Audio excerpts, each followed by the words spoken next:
To get your information. To the spoon to be my spoon, spoon, spoon dimension. Spoon, spoon, spoon dimension. Spoon gonna tell you what is happening in Liberia. Spoon gonna tell you what is happening in Morovia. Spoon gonna tell you what is happening in Africa. Just to spoon, you just spoon you ain't know. The children crying for starvation, just to spoon. You want to get a news update, my brother, to spoon. You want to know what is happening, Morovia, to spoon. Politicians want to make their decision, just to spoon. You want to know what's happening in the ministry, to spoon.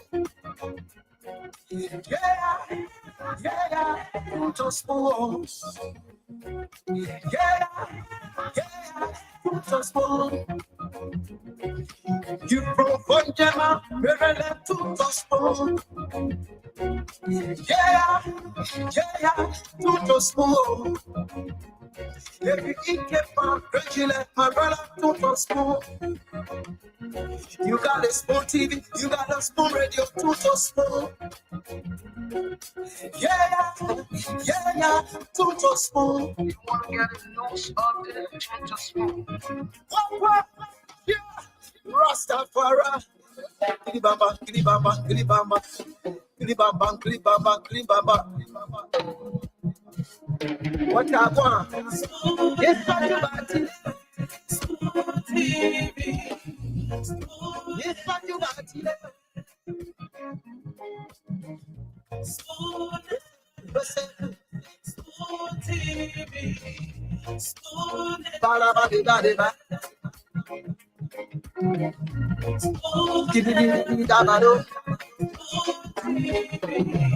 Spoon entertainment.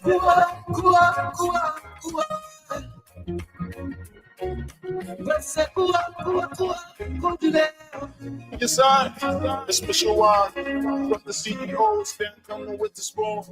And your boy, right in the south and back. Charges on the beat. On the spoon to get your information. To the spoon to be my section. Spoon, spoon, spoon television. Spoon, spoon, spoon. Spoon gonna tell you what is happening in Liberia. Spoon gonna tell you what is happening in Morovia. Spoon gonna tell you what is happening in Africa. Just to spoon, you ain't know. So it's been a very, very rainy day here in most parts of the country. Today is the 31st day of May 2025. It's a Saturday. But the rain has been keeping people indoors. Somewhere, somehow, the weekend has been good. So we've reached the end of the month of May. Tomorrow, we'll be saying hello, June. Then we would have gone 6 months in the year 2024. How good are you on those resolutions that you made beginning of the year, January 2025? Counting down, we have to go half the year. My name is Diamond Slanger. It's a pleasure being here tonight producing wherever it is you listening to us from across the country. I'd love to say a pleasant welcome to you. For those of you watching us all around the world via our different online platforms, Super TV, Spoon TV, Fabric TV, and on YouTube, our handle is Spoon Talk as well. I'd love to say welcome to you. But before we kickstart out of what is happening in the country, a lot of things happening in the country, of course. There is a communication from a group calling itself the majority from the Council of Churches. They signaling a lot of things that they're not cool with, and a lot of other things happening in the country. Liberians have a lot on their minds, but this is what can happen for you. They want by putting a screen kolo. You can win for yourself, on Win Liberia's partnership with the Spoon Talk from $5,000 Liberian dollars up to $10,000 Liberian dollars.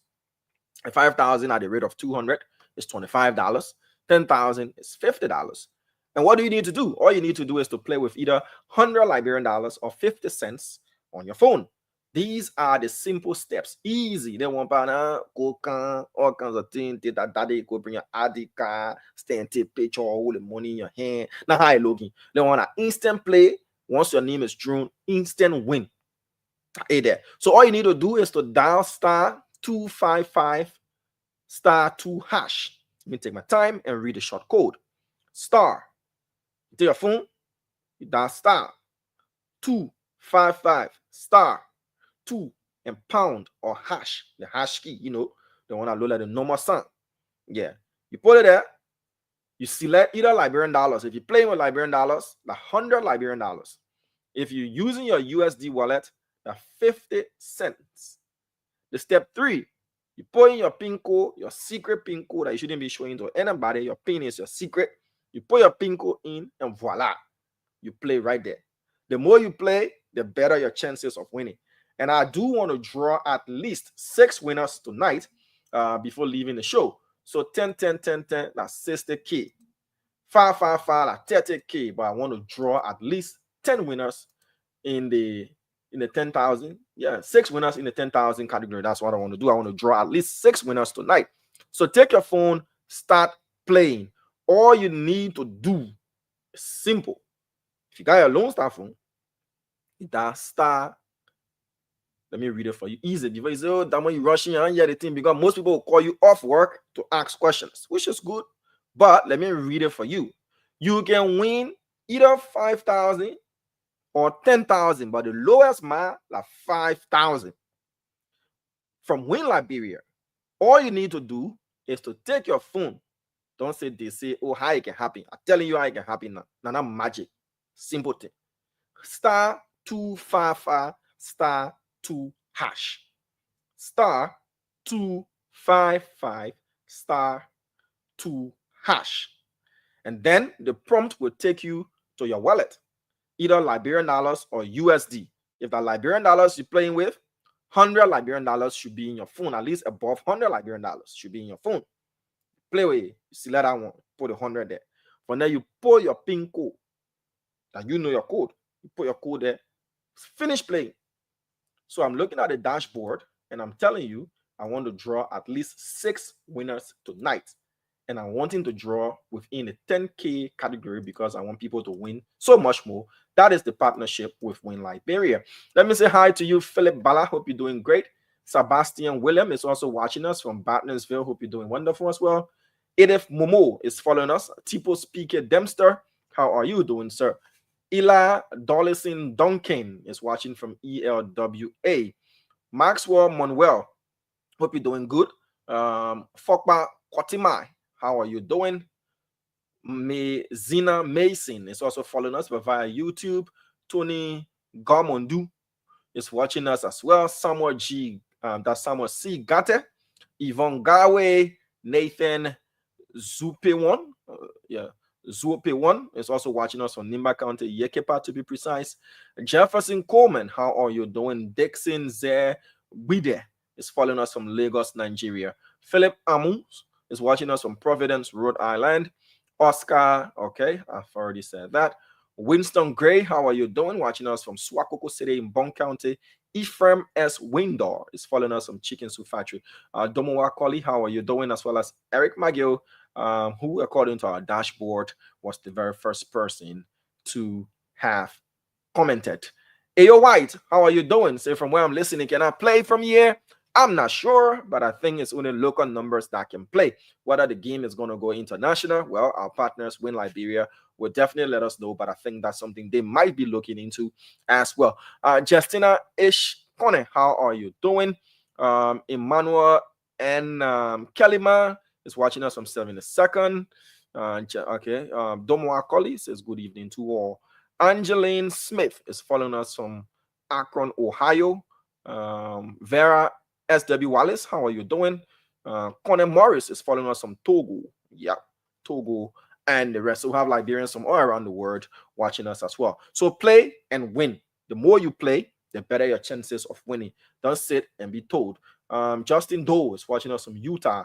Laura's Bo Hoggart is also following us as well. All right, so we'll go to the phone lines in a minute for Liberians to tell us what's on their minds this time around. Yusuf Dumuya, how are you doing? And the rest of the folks. So keep your comments coming in, and they'll definitely be saying hi to you. But we'll go to the phone lines as well. The numbers to call: 0777-771075, 0555-101075. The numbers to call: 0777-771075, 0555-101075. What's on your mind? The rest of the panelists are definitely going to join us during the course of the program. But let's now go to the phone lines and let Liberians tell us what's trending on their minds. Hello. Good evening, sir. Yes, sir. How are you? Your name and where you calling us from? My name is Anthony C. I'm the pastor of Motorcycle Affairs Federation of Motorcycle and Liberia. Nice. First of all, I give glory to God this evening for the safe arrival, for God to cancel all the plans of the enemy who our president, Honorable Joseph Numa Boakai. I give God a praise, and all others that are traveling out of Liberia and returning to Liberia, that they will always be safe. Amen. So I appreciate God for that. The next thing I want to tell you is that the water condition, the water we're drinking, the one in a plastic, let me be specific. Most of the cars are very bad. And even the cars, they are very bad. Some of the water we drink, we see some particles that is not conducive. We appeal to the Ministry of Health, Commerce, to do their work. And most of the things are on the market, the frozen chicken, meat, most of them, they expire. Most of them, the chicken egg, most of them, they are rotting. We want the requisite authority from government to do their job and make sure that the record thing on the market, most of the things need to be done. Just go back and see what's happening. Okay, Thank you so much. I wish you. My name is Alvin Sayer again. Thank you, sir. You just raised a salient point. I think the Ministry of Commerce, the Inspectorate Division, and the Ministry of Health should look into those food items. There is a standard lab. The Liberia Standard Lab is also another authority there, making sure. Yeah. PSG two Inter Milan spoil our way for going to good fun or making fun of Fisi like this. 2-0. What you get for beating and putting good team like Barcelona? Now they're whipping you. Hello. Hello. How are you? Hello. You live, sir? Anything you want to tell us? Go ahead. Hello. Okay, I'm sure that person did. Let's take this person here. Hello. Yeah, good evening, Damo. Pleasant night to you. Let's hear you out, please. Thank you. This is Daniel Kelly. I call you from the Imbano district in Motorado district 10. District Imbano, Ever since. You forget about it. They send somebody there. I'm trying to inquire now. So, how the district abandon? Where the abandonment coming from? Who abandoned you in the first place? And the men what they call Yaga Koruba. They say he represented. Yeah, what you say? Is he not a representative? Is he not representative? He's not qualified for him to be representative. All right, that's a conversation for another day. When you say abandoned district now, how can you go abandon? But anyway, what's on your mind? Yeah, thank you. Straight to the show. Thank you. Let me tell you thank you for your platform. And then let me use your platform to speak to our president, our God sent, and then God approved for it. President Boakai was going to be president for the nation for 12 years. Okay, the thing that on my mind. You will be president for how long? 12 years. When you got the prophecy? My brother, they may in power already. To the issue. Yeah. You see, Council of Churches, then they're doing something in a country that not right with a country that not good at all. What did Council of Churches do? Council of Churches, then they want bad time to the good image. We good image now. They send letter to Fonanti Kofa that they want to honor Fonanti Kofa. What if Fonanti Kofa do in a country that they want to honor him? Fonanti Kofa or Richard Kofa? Yeah. They say they want to honor him. The man rejected the letter that is saying, look, let me be real with you. Is it When you're talking about churches, when you're talking about, excuse me, sir, is it Fanatic Kofa they wanted to honor or Richard Kuhn? that for people for that, Richard can reject you. I thought I saw something different. But anyway, go ahead. Probably you got a different letter. No, when you're talking about church, the church above the president. When the church speak, it means that the president will bow down to the church. But chair president will not speak, and then chair bow down to the president. It's not good.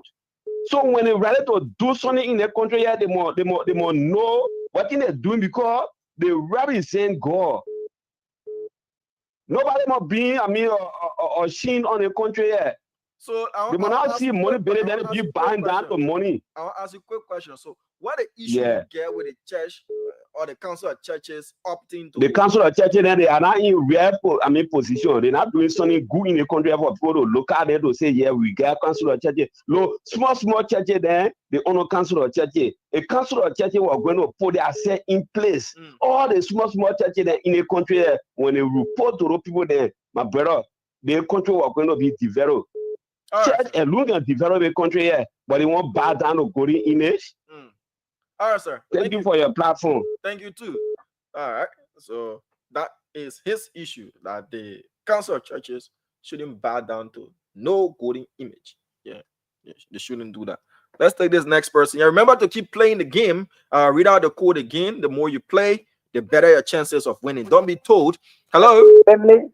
Good evening to my peace-loving people of the Republic of Liberia, and good evening to you, dear Nancy Algodamos Lonkan in studio in Liberia. By the way, the introduction, I'm Alfonso A.S. Camara. I do join this conversation this great Saturday evening for my peaceful residents. So be Alfonso, your question, or what all my man have to do with the incident occurred in contact with our president. All Nigerians are reaching success, and we are waiting the president in his endeavors to come up with it we have for this country, for the Liberian people. So I'm urging the LAA, the Labopo Airport Authority to please try to do observation wherever the president is leaving this country. They should check their equipment, they should check the airplane, they should check everything that the president is supposed to carry with him, because this man is a father of nation. So everybody are looking up to him, and we wishing the vision to come to pass, and we wishing for them to deliver this country as a rescue mission. And then we believe that they will rescue us. So we ask God for long life for this president. We ask God for him to complete all of the vision that he has for this country. So I thank you tonight. That was my main concern tonight to call on the show. Thank you. Thank you. Thank you as well for calling, and we appreciate you. Yeah. Okay. Thank you too for your tireless efforts. You all are supporting country to move forward. Thank you. You're welcome. You're welcome, sir. All right. So before I go back to the phone lines for you to tell us what's on your mind, I want to encourage you to keep playing the Win Liberia Spoon Talk Cash giveaway. We don't say credit giveaway. We say cash, instant cash. Yeah. Now, rabat. Once your name is drawn, once your number is drawn, it's an automated draw. So no human being get anything to do with it to say, oh, the person pick the person pick the person, or they pick the other person. No. But for you to win, all you need to do is to dial *255*2# on your phone. And then you select $100 Liberian if you're using your Liberian dollars wallet, or 50 cents, just 50 cents, or only $100 Liberian.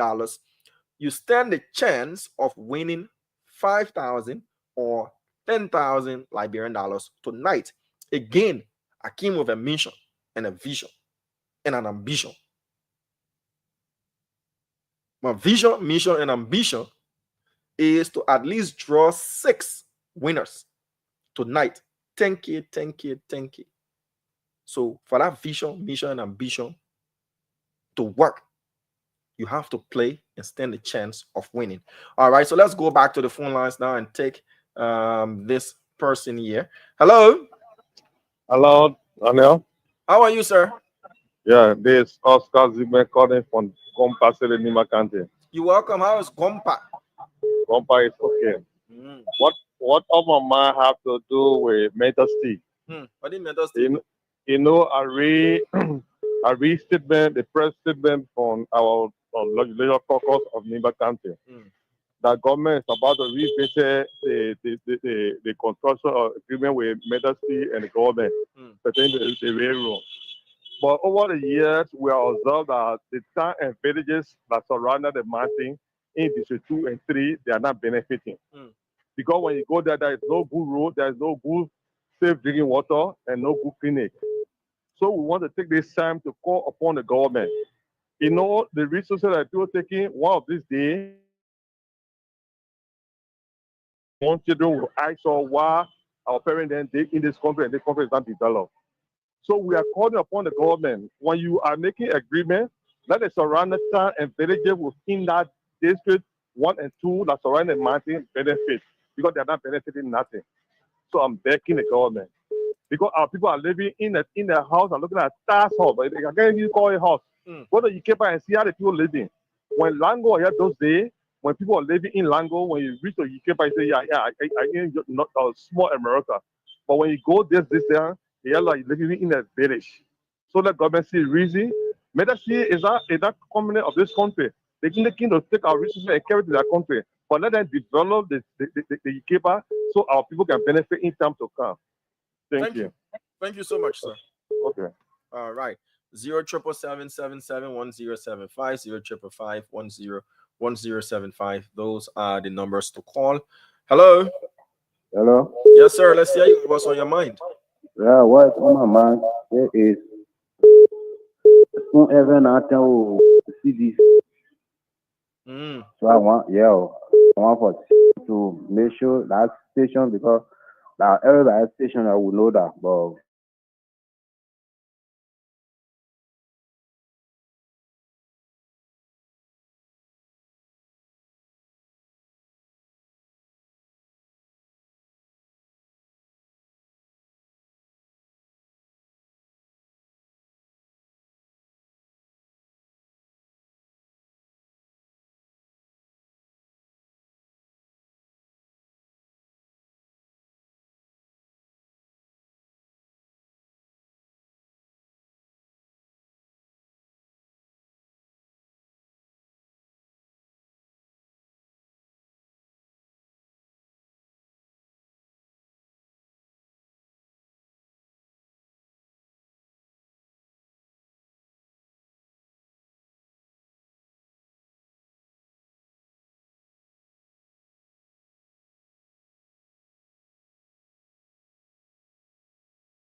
I see that Dama just went off. We'll take it from here.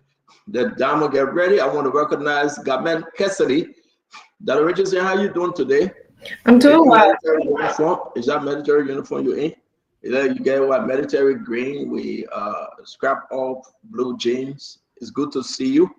I just saw that Dama went off. Maybe he want to reconnect. I see Fubi coming on. You should be seeing the same thing. How's your end? It's raining at my end. It's raining. I don't know. Is it raining at your end? Yeah, it's off and on. That's a good deal. Yeah. But we have to come in and do the people show. But that's a beautiful day, by the way, just to stay home and watch Netflix and drink pepper soup. But maybe fried fish and a little stew, and, with cassava and yam. Richardson, what are you cooking for, Mr. Richardson? Not sorry, you're not cooking for Mr. Richardson. You got to find his own food. I'm sorry. I am so sorry. Nothing wrong with that though. He doesn't have a Well, problem. I don't think to say nothing wrong with that is a problem. It's a problem, Dr. Richardson. Why is it a problem? You give me the kitchen, you tell me how to cook. Yeah, because I know how to cook, but Mr. Richardson, he doesn't know how to cook. He depends on you. But Dr. Richardson, it's not about who told me. He himself said it. It depends on you to cook. That's not For true. me, you know what I just did? You know, when I was talking to you earlier today, Dr. Richardson, I was at the fish market. I got 3 pieces of fish. And what did I do with it? I asked the lady to, oh, Dama, you back? Dama Slanger is in the house. In the yellow t-shirt, yellow polo shirt. And I bought 3 big, you know, they call it casal fish in Liberia, they call it crockeria. You know that, Richardson. And I asked them to call it 2 times. So I got 3 pieces and they called it twice. So it gave me 3 pieces in one. So 3 times 3 are 9 pieces. So I'm going to fry them and cook a little stew and just, you know, put the stew on top of it and let it marinate. So after the show, I'm going to grab myself a piece of yam, put salad on the side, you know, and get a little bit of rice. And I'm going to watch my Netflix and enjoy. But guess what? I'm up here. I'm cooking it because my wife downstairs cooking it. So I'm up here. Look at me talking about cooking. Can I tell you what Mr. Richardson did this morning? He went to Burlington Beef and he got our supply for the month. And he seasoned the steak that we're going to be putting in the grill. But given the weather, it looks like it's going to go in the No oven. grill. Yes, that's what I'm talking about. Okay. So he seasoned it. Then what did he do? I know it's kind of salty because I've tasted his meat before. Tell you not to put a lot of seasoned salt and all-purpose seasoning. All-purpose seasoning and the seasoned salt again. You missed the whole thing up. We're gonna use that. You know, okay. So you're not using all-purpose seasoning. We'll use vegetable seasoning. That's scam. They put vegetable for you to buy. That's scam. Okay. I can take the all-purpose seasoning and put it in the vegetable seasoning. All-purpose seasoning, not scam, huh? No, I'm just saying to you, anybody can do it. I can take the listen, like this 2 bottles of water, right? Fubi. Let me tell you something. You see Fuji and you see the Poland Spring. I can enter this water every day of the week and you think that I'm drinking Fuji water. Is that what you do to us? No, that's not what I can do. I'm just telling you what the people doing to y'all. They take the all-purpose seasoning somewhere from Cuba and put it in the people's nice cup and rewrap it. And you say, I'm going to get veggie seasoning. Veggie seasoning where? It's made by McCormick. There you go again. The name alone, you're paying for it. You're paying extra $2 on for the name. Extra $2. Fubi, how you doing, Fubi Harris? That's my choice. Oh. That's my choice. Fubi, I heard that you're having some problem with one of your baby's mama. What's going on? No. I don't have any issue. All my girls we are cool. What are you talking about? All your girls? Who your girls? You got 4. I got 4 girls now, 3 months. I said we are cool. I'm cool with all of them, so no issue. I'm a loving guy. Okay, Michael Jackson. So you got 4. So you got 2 from one mother and the other 2 from different. Okay. So which one are you going to keep? Which one of the mothers are you going to keep? Which fish do you have to fry in this business? Now let's sit down and enjoy ourselves. Let's do that flower. So that's solid. Let's talk some real talk. Let me ask you some questions. Why you know about me? Why you know about me talking? Let that flower. When you know about me too talking, ask me, I will answer. Fubi, let me ask you, my brother, which one are you keeping?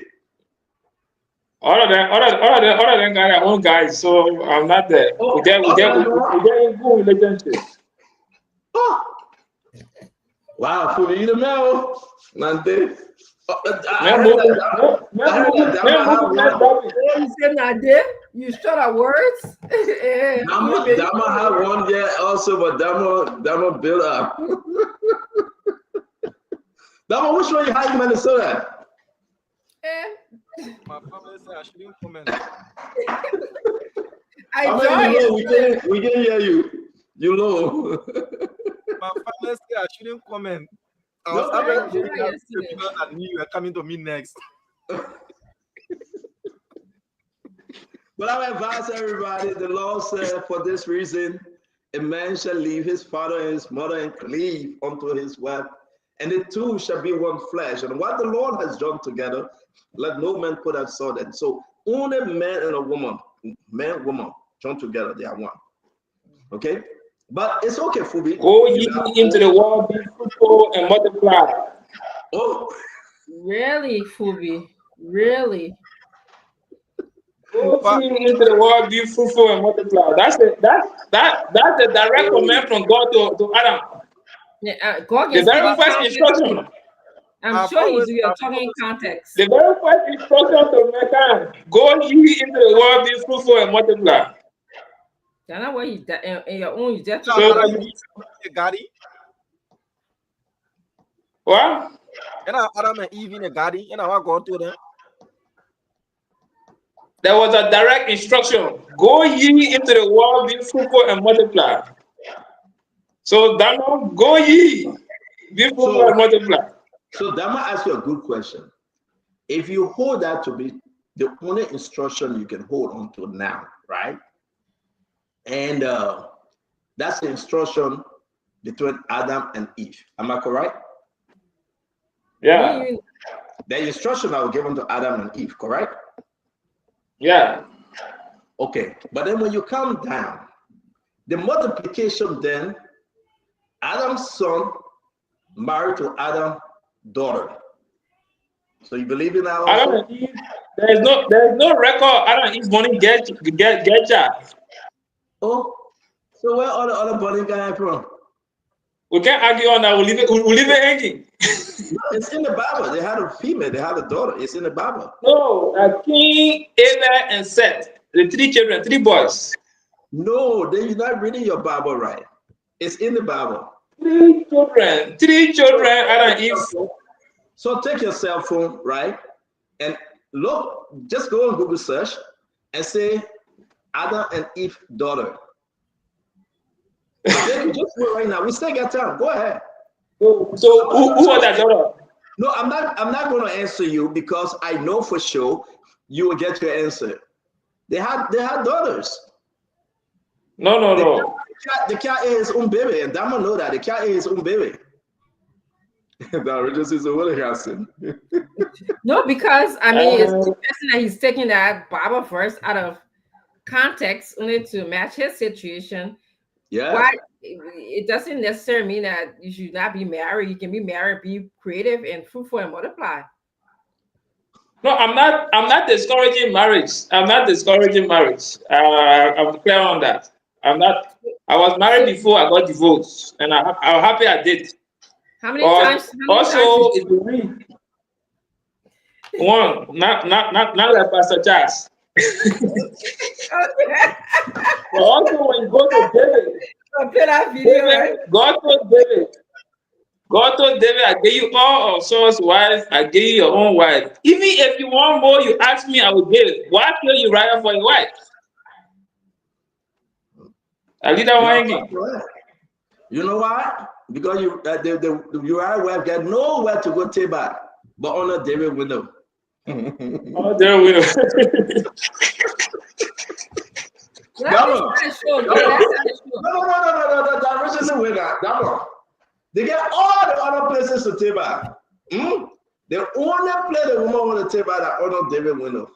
And she know the time David can sit to that window and look at the sun setting, right? And that place she go take back. So I'll say this though. I didn't like the fact that David went after her. I didn't like the fact that David killed her husband. But how can you tempt the man of God? The man of God on high. So the man of God ain't got no restriction to your own emotion. Damo, we're not hearing you. You are low. We're not hearing you, Damo. How can you tempt the man of God? The man of God on high. And listen, gentlemen, I know we want to start this show, but you help us. You get nowhere to take back, and they get all the other bathroom all over in the city. But you must go under the man of God window. And the time the man of God will be sitting there to go take back. You know, okay, sorry, Dama, you're saying something. I don't know if you can hear me now. Wait, let me see if that we can hear you, but you're just low. You're not coming with that. Now? Yeah. You're coming up now. Yeah.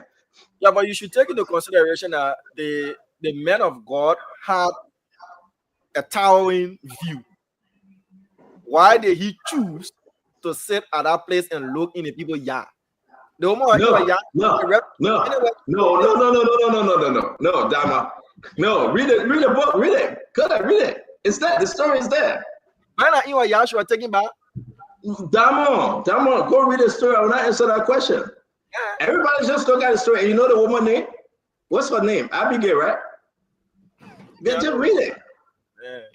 Yeah. But my question is, the man of God have a star that the Richard say, I beg you will come in. Every evening, the man of God will go sit there to communicate with God, to observe the beauty of nature, to appreciate God. But you know, when you live in this Christian life, that when the devil can come after you, it happened to Adam and Eve. And the devil came and brought in. I mean, but thank God, God said, you know what? I forgave you because I know. And when God said, David is the man of my own heart. So whenever you commit sin, don't go to the pastor. Don't go to the Pope. Don't go to the bishop. Just run to God and say, God, let me deal with me. Papa, let me I lay my hand between your feet. Now, really see what you're saying. I was just saying that. Sasha, thank you very much. But Sasha is the name. Go ahead, that Richard. God made men with the ability to reason, different from animals and others. So they had no ability to reason. He just saw the woman. He couldn't reason anything and say, I want her. By all means, too. He said he want her. I didn't hear your question, that Richard. I didn't hear the question, man. No.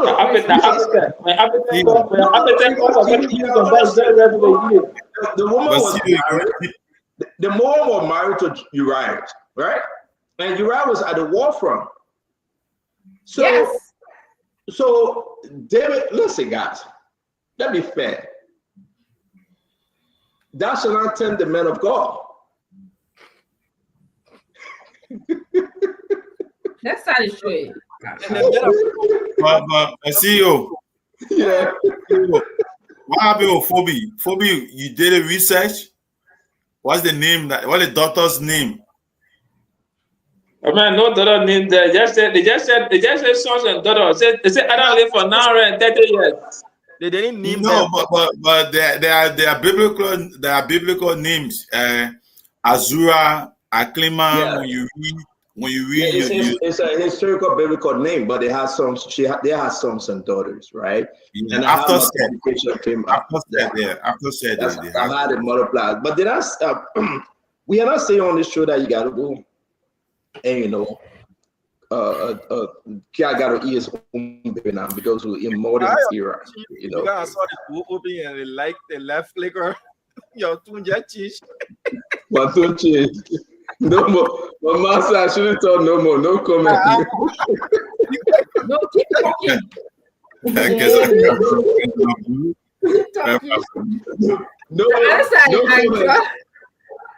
I enjoy my master. I was told this past my family said no comment. I enjoy in the Baptist church, she blasted at them though. Yeah, I enjoy her. I really enjoy that speech that she made. Yeah. He said the guy minister of proxy. Listen, I would say that there's a big split in LCC, the LeBron Council of Churches. I don't think they are proceeding rightly. We spoke to Bishop Dixon. He should be here. He said I should call him.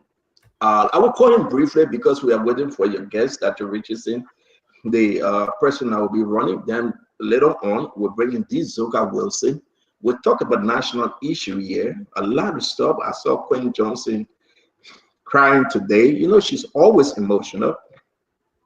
Queen Johnson, my friend, she's always emotional. And it's a great things happening in our country. We saw Jeremiah Cohn traveling as far as to meet the family of Doe, to sympathize due to the passing of the late Nessie Doe. We'll bring in briefly his comments. We saw some, guys celebrating, appreciating the President Joseph Yema Boakai. We're discussing. Then we saw the former President George Manneh Weah again. People were appreciating him too. This 2029 race, to me, it have started already, and it's gonna be one of the greatest ever. This will be life or death. This will be the political life or death of Liberia. We saw Musa Bedete yesterday saying, listen, I didn't farm the CMC because I want to support or cooperate with other parties, the CMC here to win. And he makes some very, very strong statement. The weekend review, what's going on? I was able to dig into the agricultural story. We got the information pertaining the building in Nema County that wasn't given free, but something is happening at MCC. We have the letter from the FIA that was sent to MCC, opening an investigation into the corruption allegation at MCC. We will discuss it. We saw the letter that was sent to the Liberia National Police also. And then you will decide, is John Chiruk, the major, performing well? All these things knocking on his door because the allegation that he's part of the whole corruption saga. We'll discuss it. A lot of stuff to be discussed tonight. Share the show. Let's recognize our people. Yo White, Peter Tupa, Mo Jenny. Mo Jenny is the name. Fedebada, I don't know who won the game today. But where you joining us from, you watch a soccer game. We hope your team won. If not, pray for another one next game. Lavette Amani Kroman, Lofty Amani Kroman, Vera Wallis. Vera, how you doing, my sister? Solom Peters, Mabel Benson, Justina Conan, good to see you. Voices of Lawala Zoo, Fumba, Sambi Sese, Toba Yanga. I want to welcome all of you. Because of you, we are here. We're going to have a layback show. We're going to have fun. Leroy Johnson is here. Freeman is in his house. Joe Winnie, it's good to see you, my friend from Carisburg District. Bengali Traore from Saudi Arabia. I want to say salam alaikum, alaikum salam. Raf Tikkun, Sarai with Spoon TV is here to stay as always, my friend Raf. We want to welcome all of you. Whenever you come here, we feel so good. We listen to you. And then we're going to bring the good, the bad, and ugly. We're going to recognize Saturday Yarate, Krenga Roya Davis, Mary Lincoln. We're going to bring in Vaman McIntosh Clark, Charles Young, Dennis Brooks, Jatu Kennedy, Otero is here, Jack Glory is here, Dennis Brooks, I call your name. The man just stepping his own name over and over, Dennis Brooks. Dennis Brooks, we know you from Pennsylvania. Thank you very much. He just put it in 1 minute. John Gray said PSG 4, Inter Milan 0. I don't know this team, but thank you for watching and promoting the game. I don't know PSG, Paris Saint-Germain, I think that's the name. They scored 4 goals against Inter Milan. Alita Williams, and welcome to the show. Kazi Klapi, welcome to the show. Lasana Conan, Rabayi, Tamba Buema, how you doing today? We will lay back and we'll talk to you. You will talk to us, and we're going to have a great show. Dr. Richardson, we will be joined today by our first guest for maybe 30 minutes or so. Would be Dr. Richardson. Shama Kamara will be our first guest. She is running for a council person seat in Worcester, Massachusetts. She is a Liberian. She's one of us, and she's going to tell her interest in running for the city council seat and also what she has done for Liberians in Liberia and is still doing. She's a very powerful person. I find her to be inspirational, and I think it would be a great idea for our Spoon audience to listen to what she has to say to us today. So we're going to be welcoming her in about 5 minutes. No, in about 1 minute. I'm sorry, in about a minute or so, she should be here with us. Yeah, we got Jamal. Jamal, it's good to see you. Hope you can come on. Let's know more about you. But I want to say yes, indeed. We'll put all this stuff up. We have a gentleman that seeking help that reaches in. I hope to bring him in studio. He got a GoFundMe. I'm going to put it up today. And then his phone number, everything is there. People know him. He's a popular guy. But something is happening to him. And we'd like the nation to know that we all can tap, if we can, to help him out. I want to say to all of you, again, like I said, share the show. Go sit back and let's have fun tonight. Darius, what's on your mind before we bring in Jamon Kamara? Well, it's actually a rainy Saturday at my end of the world.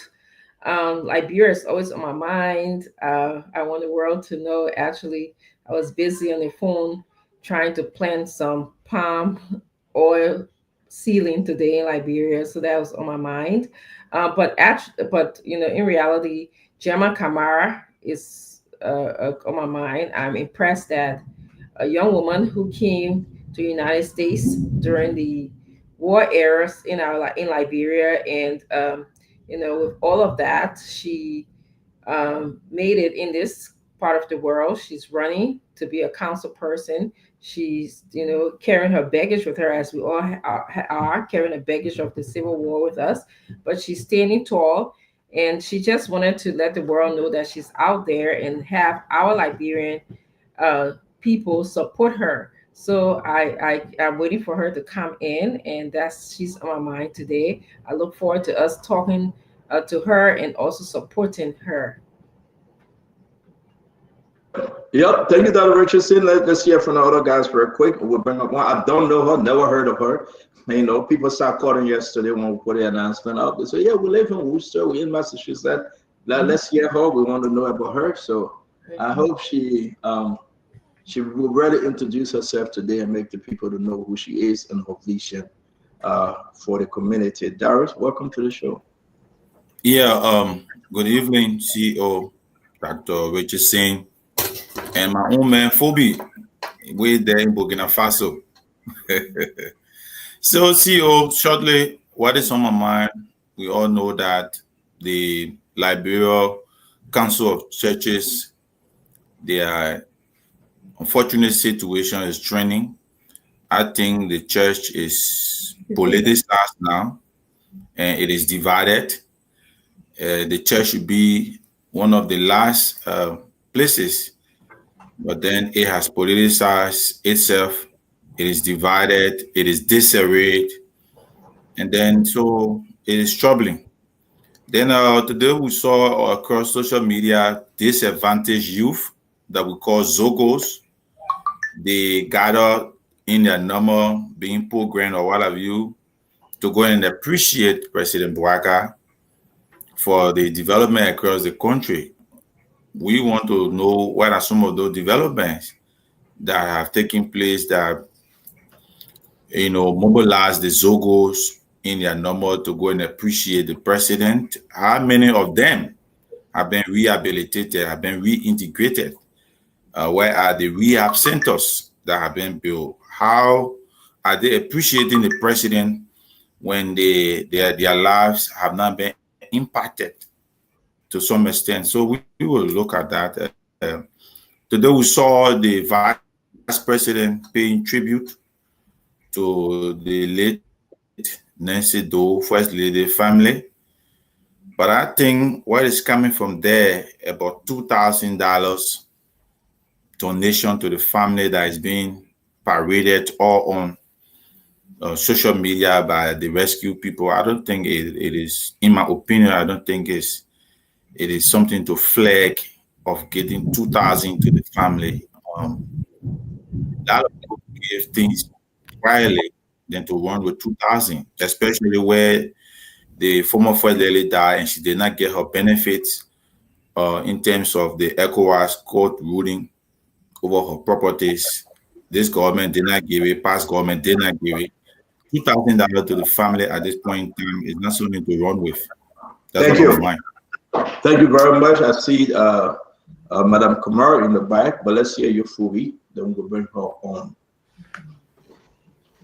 Yeah, for me, I always tell people, good evening, everybody. And I always tell people the church or religion should not be divorced from politics. I've always encouraged them, pastors, the imams, to get involved in the politics.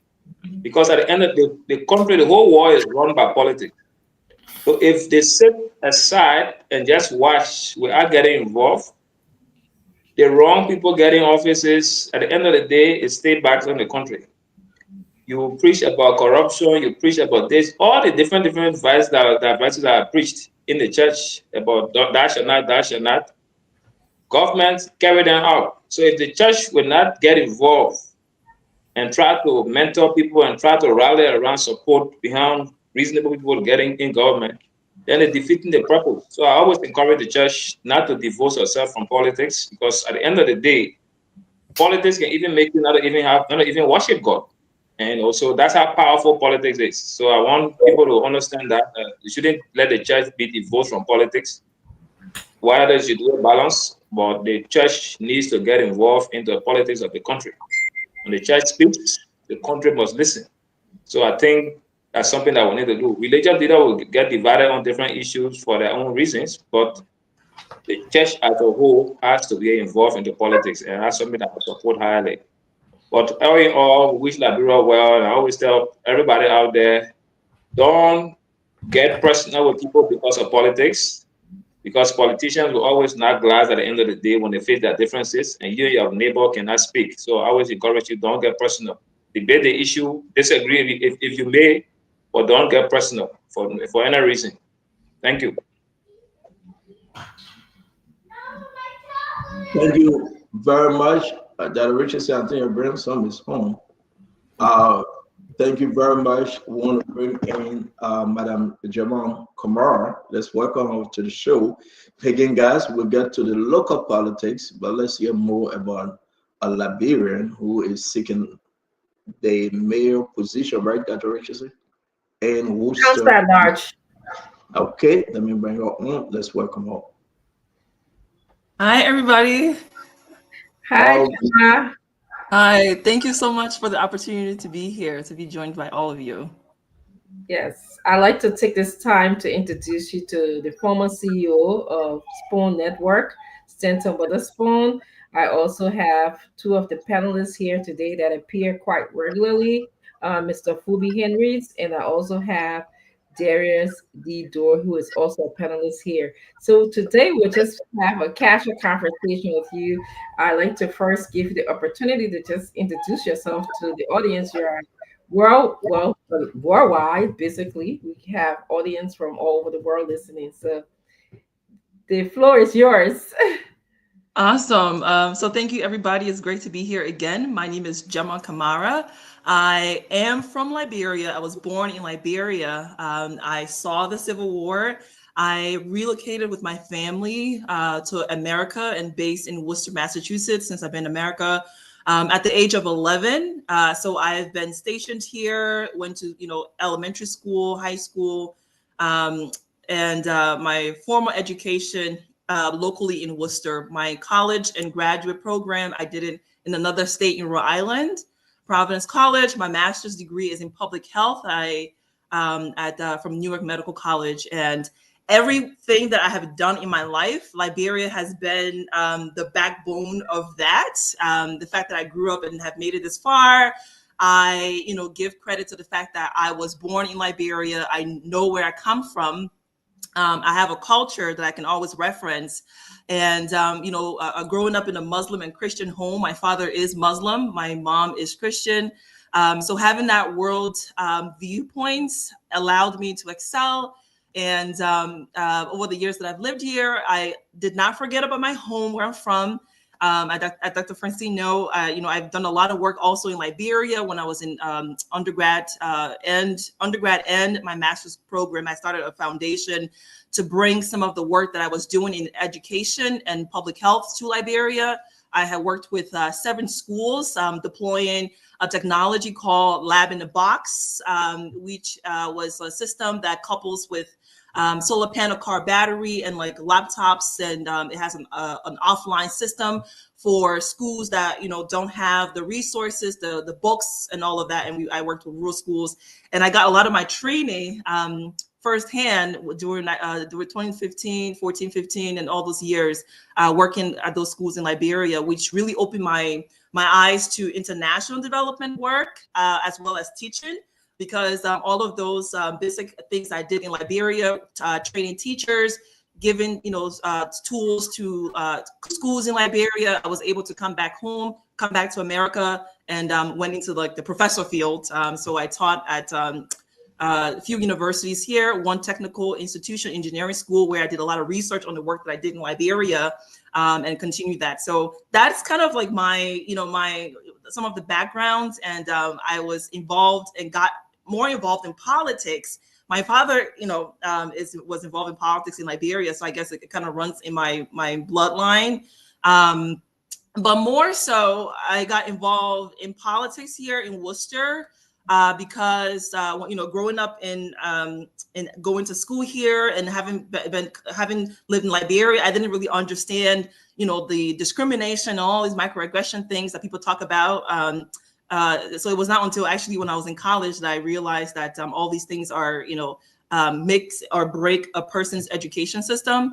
And I was able to, talk to a lot of people in Worcester where that, I learned that there was still some of those injustices going on in our education system here in Worcester that pushed me to run for city council, Worcester School Committee. So my first time in office, I sat on my local school board.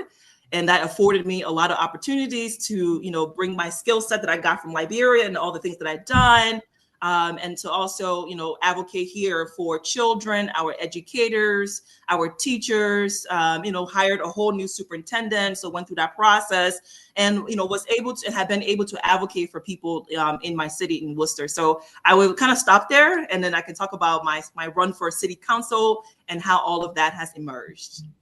Yes, thank you, Jama, for that good introduction. I'm just going to pass it over to Fubi and then to Dara. If you guys have, and actually, Stanton's back. I'm sorry, I didn't know you were in the back.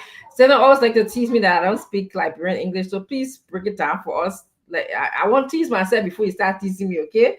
So please, Jama, before you start teasing both for us, I'm bringing it to What question you got for Jama? Okay, Jama, how you doing? It's good to have you on Spoon. Thank you very much for coming to what is this election? So the election is November 4th. That's the general. But because I'm on city council at large, so I do have a preliminary, and that is September 2nd. What do you mean city council at large? What's that? Yeah, so thank you for that wonderful question. So city council at large, city council as a whole is like the municipal government of like some cities have city council seats, some cities have different kind of setup in there depending on the size of the city. So Worcester is the second largest city in New England, besides Boston. So we're the second. So we have a government system with city council. So that is like the local form of government. The laws about roads and DPW, so Department of Public Works, roads, and anything that has to do with city public health, police, emergency, all of that. Those are some of the items that city council deal with, including. We also have a manager system. So like some cities have like just a strong mayor. And then you have like city councilors, but in my city, we have a city manager kind of structure. So our city manager is like the highest, and that is not an elected position. It's more like city councilors come together and they pick, they hire a city manager. And then we have a mayor, we have a weak mayor. And then you have like, city council members, male or female, and they're the ones that are the policy making governance of, municipalities that have that structure. So let's say something though. Where in Worcester are you? Speak to your demographic right now in Worcester. who all can vote for you? Because we got a lot of Liberians over there, though. So We do. I mean, give us the boundary. Who all can vote, and in which city? Right. So Worcester is a city in Massachusetts. And so everyone that lives in Worcester votes in Worcester. So like I am right now, my street, I am based on the Grafton Street area of Worcester. Okay. And so like we have the population of Worcester is about 211,000. And so, but that does not mean that they're all registered to vote. In fact, our election turnout, it's like 10 to 17% within our municipal. So they don't make it easy in terms of like that means like the city in terms of how they are supposed to be relaying information to people who are voters. I beg, we let this push you because only those that live and registered in Worcester should be voted in your kind of election, correct? Right. What is the population of Liberians or African in Worcester? Right. So it's between like 30 to 40%, and that includes like even the Black communities. Okay. Let me pass it on. Dr. Richardson, back to you. Thank you. Phoebe, I was going to go to you. Do you have any questions for Ms. Kamara? Okay, no, not really a question, but I just admire the confidence, and I love to see women taking the lead and taking the challenge at times to get in such a race, and not to just lay back and allow put a fee pay for them. And the confidence in the way you spoke, I think is something worth it. So I wish you all the best. Go there and grab it. Just make sure knock on all the doors you can knock on. Reach out to all those you can reach out to, borrow from strategies from others that have won and from those that have lost, and see how you can bring all together and go there and make yourself proud, make Liberia proud, and also bring some pride to the females that will be carrying you. So all the best. Thank you. So, Mr. Dorr, I see you just come in. Darius, do you have any question for Jama you want to ask her? Can you hear me?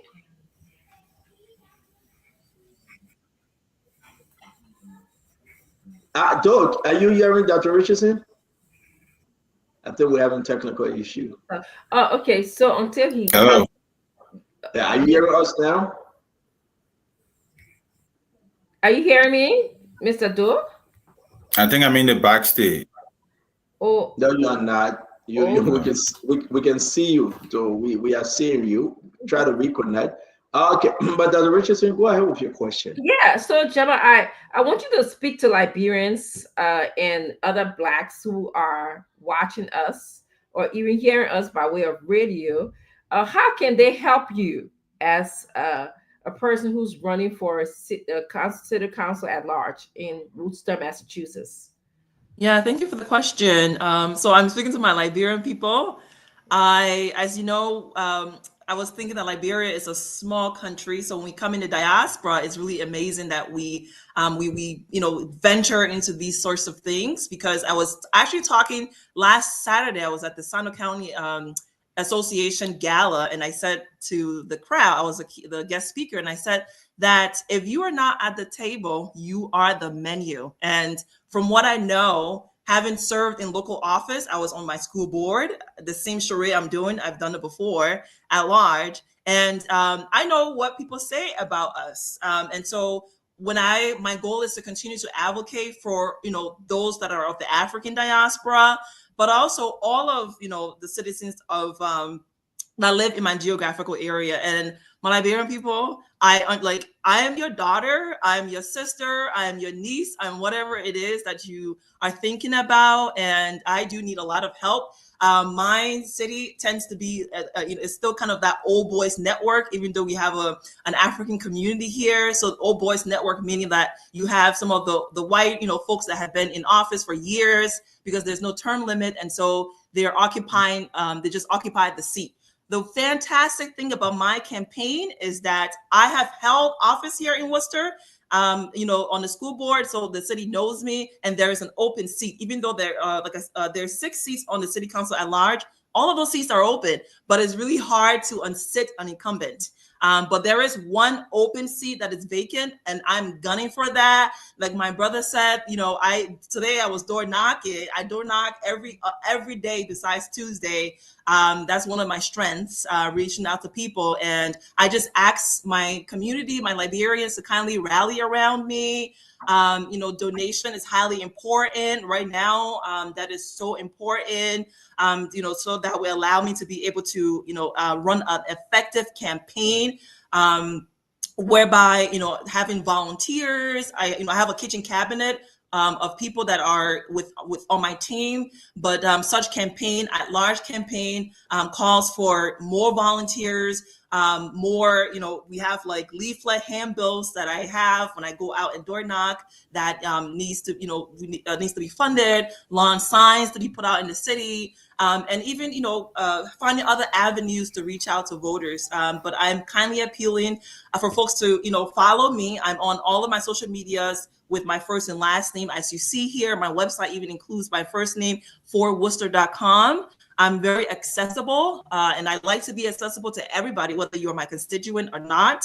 I pride myself in being accessible to people, and I will appreciate any kind of support that you have to offer. Thank you. Let me come in with a question. Darius, can you hear us now? Darius, are you good? All right, that's Liberia. Where in Liberia are you from? So I was actually born at ELWA Hospital.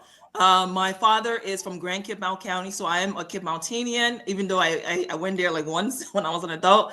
But I grew up in the the Old Road area because I went to Akka Memorial School. Take your time. So please don't let that Richardson here. Huh?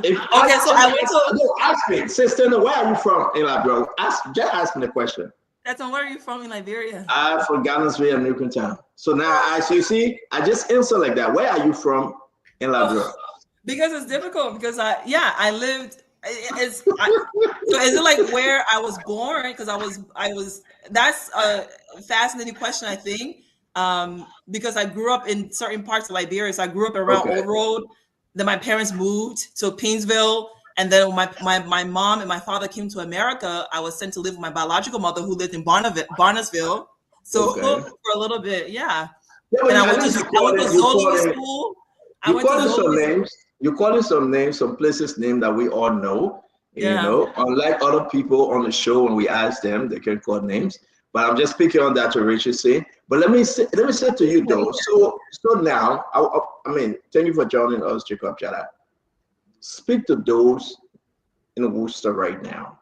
The importance that Richard saying brush off only, but the importance of having you on that seat.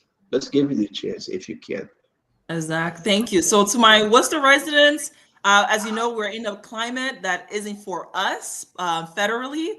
We that transcends down locally, and sometimes folks think like local government is not important and local elections are not important, but that is where the politics takes place. And so having me on that city council seat, you will be rest assured that I will be advocating behind closed doors, because that's where most of the decisions are made, behind closed doors, not on the floor. I will be advocating for you. As you know, I do a lot of work here in the city of Worcester for the Black community. So that will continue, but all of Worcester residents, your children will be protected. I'm running on economic development, job opportunities, business opportunities, where that folks in our Black African community will have access to these opportunities that come in the city, where oftentimes we're left out. So having me means all of those things. Having me means that you have a person that will be advocating for you on the school system, because part of the school system is within city council. So as I've advocated before with your children, know that I will be pushing, my colleagues in the school district so that our kids can go to school here in Worcester and graduate successfully and go on to do other things that their other peers, white counterparts, go on to do.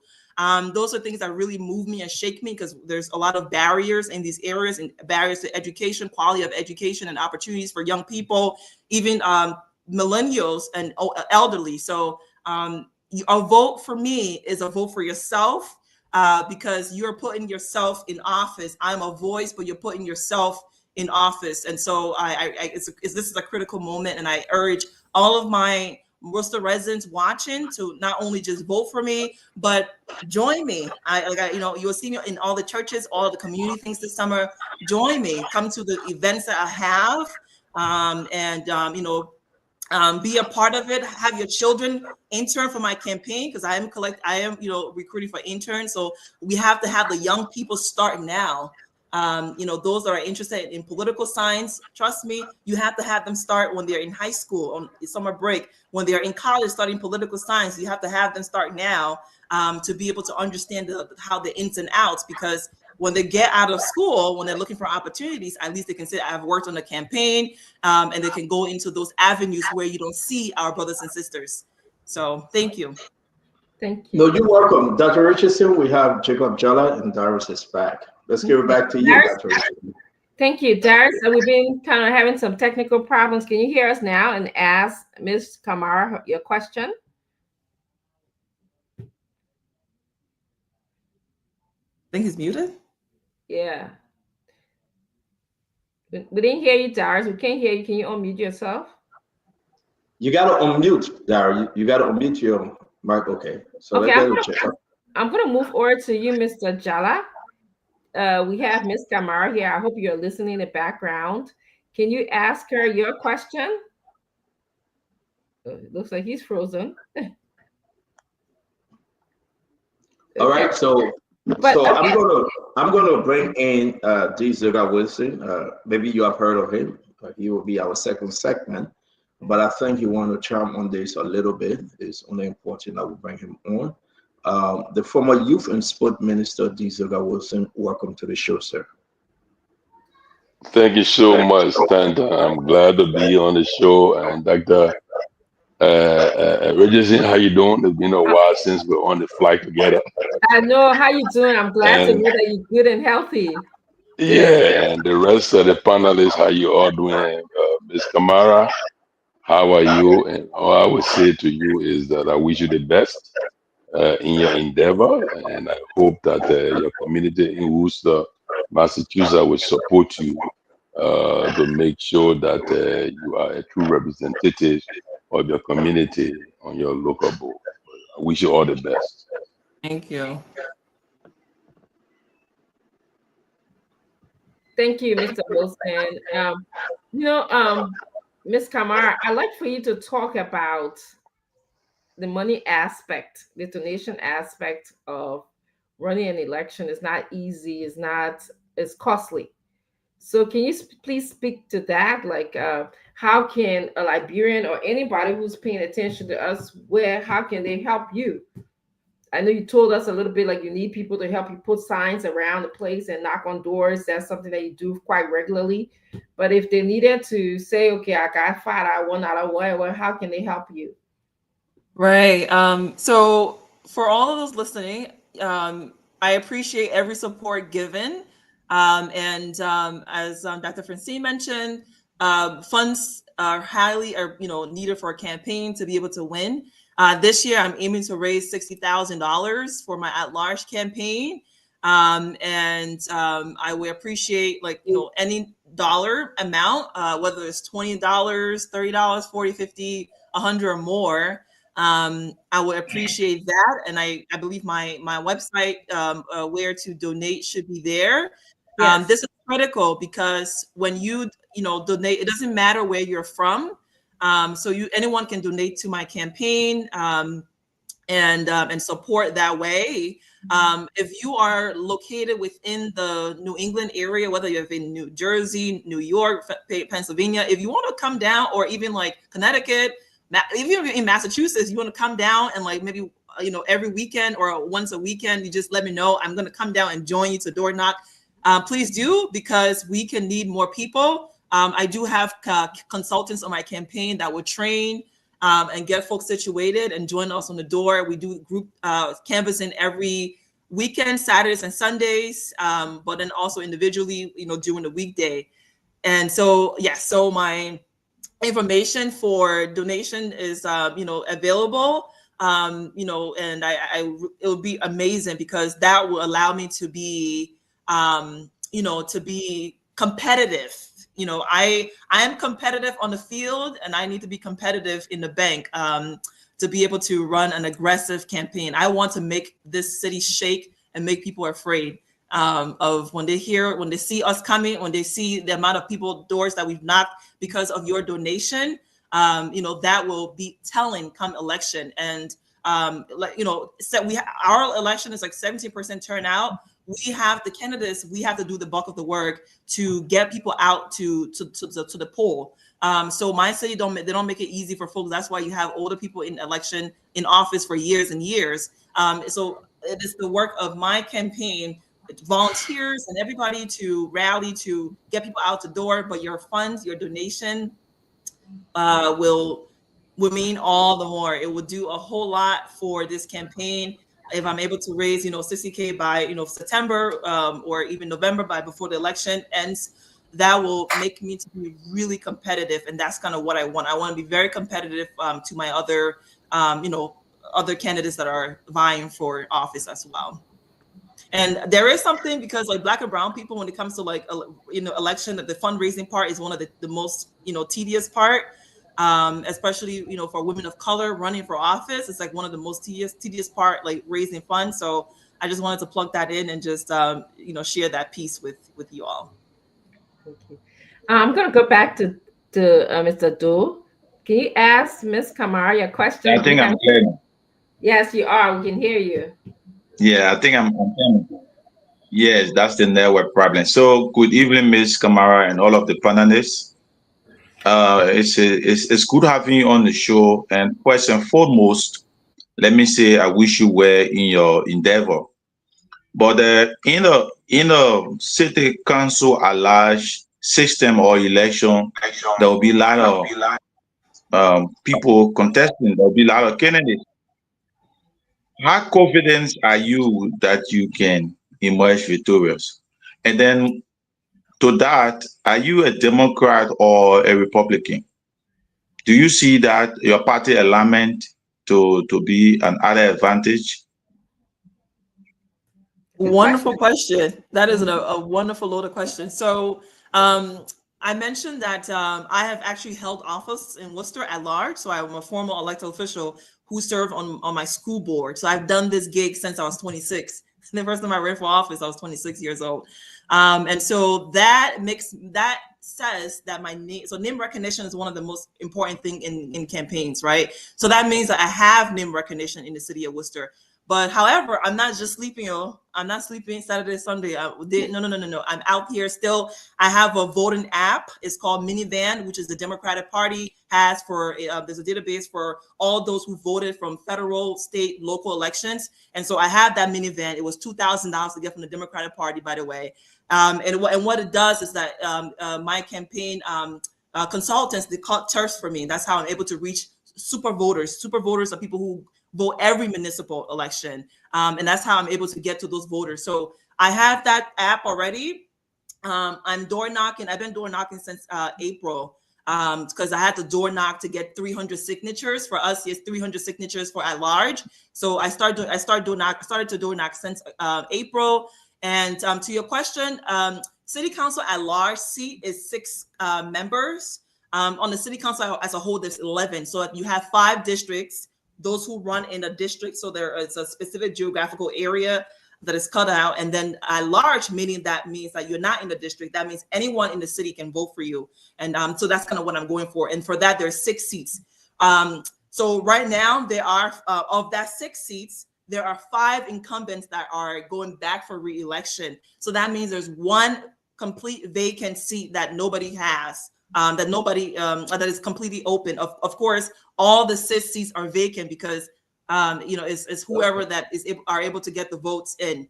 So based on my past record, my serving in the city, And I did a wonderful job on the school committee. I'm not afraid to ask questions. I'm not afraid to fight.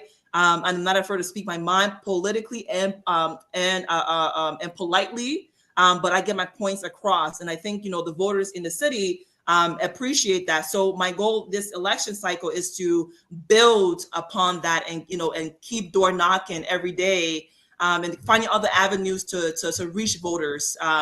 And so that's kind of the first question. And I think the second question that you asked, I am a registered Democrat, and I know we're in a system right now where that's it's politically not a democratic folks that are leading us. But I'm hoping that also would be a plus. Because we need the Democratic Party is a whole different conversation. The Democratic Party needs people like me, needs people like all of us here, different types of people to rise up in leadership in the next generations to come. And the only way that we're going to get to where we need to go is to start now, is to start electing people like myself, an immigrant, who's lived here, pay taxes here, and I have my home is here. I pay taxes. I went to school here. I'm giving back to this economy. So we need people. We need younger people, millennials, and Gen Zs, and we need people to be able to fill the seats of our older members of our party. But my goal is, and I hope that this will be a plus in my city. Massachusetts is a Democratic state. We always vote democratically. Even though there's we said Democrat, but there are some places that are conservative, and Worcester does have those pots of conservative people. But at large, are more progressive people at large in the city of Worcester, and I'm hoping to be able to win them and earn their votes for this September 2nd and November 4th. Thank you very, very much, Madam Kamara. We're going to get one question each. Jacob, I believe you on now. You care to ask a question or make a statement? We'll go to the councillor. Councillor Good, welcome to the show. Then from there, listen, whenever you talk to Dr. Richardson, you are always welcome. You may not say everything today, but we'd love to have you back and give us progress and come and talk to your folks. We got a lot of people, of course, in Worcester, Mass. I have family, a lot of family over there as well. You know them. Military, they all dead in the active duty, some of them in the National Guard. But again, we will do what we can. You're a Liberian. Once a Liberian, what happened? Well, what's that line? Always a Liberian. Always a Liberian. No, I'm trying to tease her because I believe that she is a Liberian. But you got it right, and our support should be directed to you. Do you have any African in this race running against you? So there is a city. There's a Ghanaian. Fellow who is actually a colleague of mine, because I have this nonprofit, and so we've been trying to organize the African community to do a lot of work. So he's contesting, but so I would just kind of stop there and in other questions. Okay. I think I have more. Do you have any Liberians running against you? No, so I'm the only Liberian. So you are. I am actually the first African that has held office in this city. Can you imagine? Wow. So. First. Say no more. Say no more. Once you have no Liberians in that thing with you, I respect. And we all should celebrate you. Jacob, your question or your statement, and we'll go to Councillor Good. No. I thanks again for being on here today. I really don't have a question. I've just been following, so I'd rather stay following for the meanwhile. But I wish you all the very, very best in your endeavor. I would say that. Jamal. Is that? Yeah, my name is Jamal. I'm from Grand Cape Mountain, so my name is a Cape Mountainean name, and I believe it means like a gathering of people. From what I've learned. Yes. All the very best. Thank you. Thank you, Councillor. Yeah, let me say good evening to everyone, and Jamal Kamara, you have our moral support. We have some Liberians there who are family members of ours in Minnesota. We'll try to reach out to them for them. Worcester, Massachusetts. I mean, Massachusetts. I'm sorry. So we have some Liberians there who I will talk to. I have some friends. I have family members there as well. So we can give you the support. But we wish you all the best. Hope that you'll be successful. Thank you. All right, Dr. Richardson, you take it away. It's always good having you come again, please, that we can talk more about what you bring to the table. And a lot of stuff need to be discussed, but we'll stop this far by faith, leaning on the Lord for victory in your direction. Dr. Richardson. Jamal, Ms. Kamara, thank you so much for coming on to Spoon and for sharing your vision for the Liberian people in Worcester, Massachusetts, and Liberians at large. We are very proud of you. You are one of our own. As Stanton said, you're welcome to come to Spoon whenever. We hope to see you back again. And I hope this was a message to people in Worcester to please support you by, door knocking, putting up signs, and also making a donation to you. You'll be glad to accept that. So thank you so much. Thank you. And just a last statement. I want to say thanks to Mrs. Stetton. Thanks to, Dr. Francine. Thank you so much for being here. We watch you all the time at my home, my parents and I, who are actually watching right now too, my mom downstairs. So it's an awesome opportunity to be here. And I, wholeheartedly will love to come back anytime. And thank you to all the folks listening. And I hope that you're able to rally around me and helping to raise the funds that I need to raise and get me to that seat to be able to represent all of us. So what we're going to do, if you have your information for the fundraising, we're going to please share with Dr. Richardson, or we can pin it on our pages, Spoon on Facebook, and let's send it to Damo, please. Let's do that. If you have your flyer, then when you come back, we'll ask your folks in Worcester, Mass to call in and tell us more about you. You are selling yourself. We don't know you like that. Maybe they know more about you than we do for the short time.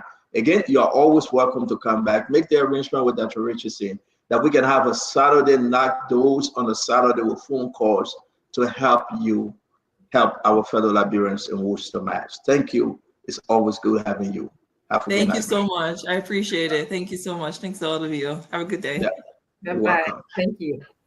Yeah. I want to say thanks to all of you again for joining us. Now, that's it, folks. We want to say welcome to the show, Jacob Jala. Jacob, somebody sent me, they know you, they're here in the state, they want me to ask you before we even go any further. Jacob, is your name Valley Kamara from Bolutown, Kwado, Boni District? They're asking me. They say, "Can you ask him? Is that him? There's just a thing. Valley Kamara of Bolutown, Kwado, Boni District, Lofa County. Is that you? Bulo Town. Yeah, Bulo Town. So that's you. Yeah. Yes. Okay. So your name is Valley Kamara. How do you know this? So I'm Jacob Valley Jala, that's my full name. But the Jala from my tribal heritage is known as the Kamaras. So the same name. You know, when people come on the network, right, Diesel, everybody just say everything about you. Like they got begging me. He said, "Can you ask him, is that him?" I like, no, that's not him. His name is Jacob Jala. He said, "No, I know him. He's from Norfolk, but it's good to have you, Jacob." I learned a lot of stuff here. But that's my name, Jacob. That's the name my parents give me, really, because my dad's name is Isaac. So the information I got was that my dad gave. My dad had me. My granddad said, "Well, I named you my son Isaac." So Isaac born Jacob. So okay. That's how Yeah, but thank you very much. We know that Fubi get full girls, beautiful girls, children. I'm not going there now. I know your name is Vadi Kamara. I've stayed session on Councilor Goo. I want to know why he stayed I have 2 sets of names, so I can get 2 passports. You can get, I'll bet you. So we still got to know what Councilor Goo doing out of the country at this time after his assignment. But we'd love to have you, Councilor, that Richardson, as always, we love having you. Welcome to the show, D. Zoga Wilson. We're going to jump into politics. But that Richardson, let's talk a little bit about Madam Kamara. Sorry, I was muted. Well, Madam Kamara is one of our own, and she wants to help people, brown, black, Liberians that are in Worcester, Massachusetts. like she said, in this great United States, we who are Black and brown, we face a lot of challenges, and a lot of times we are overlooked.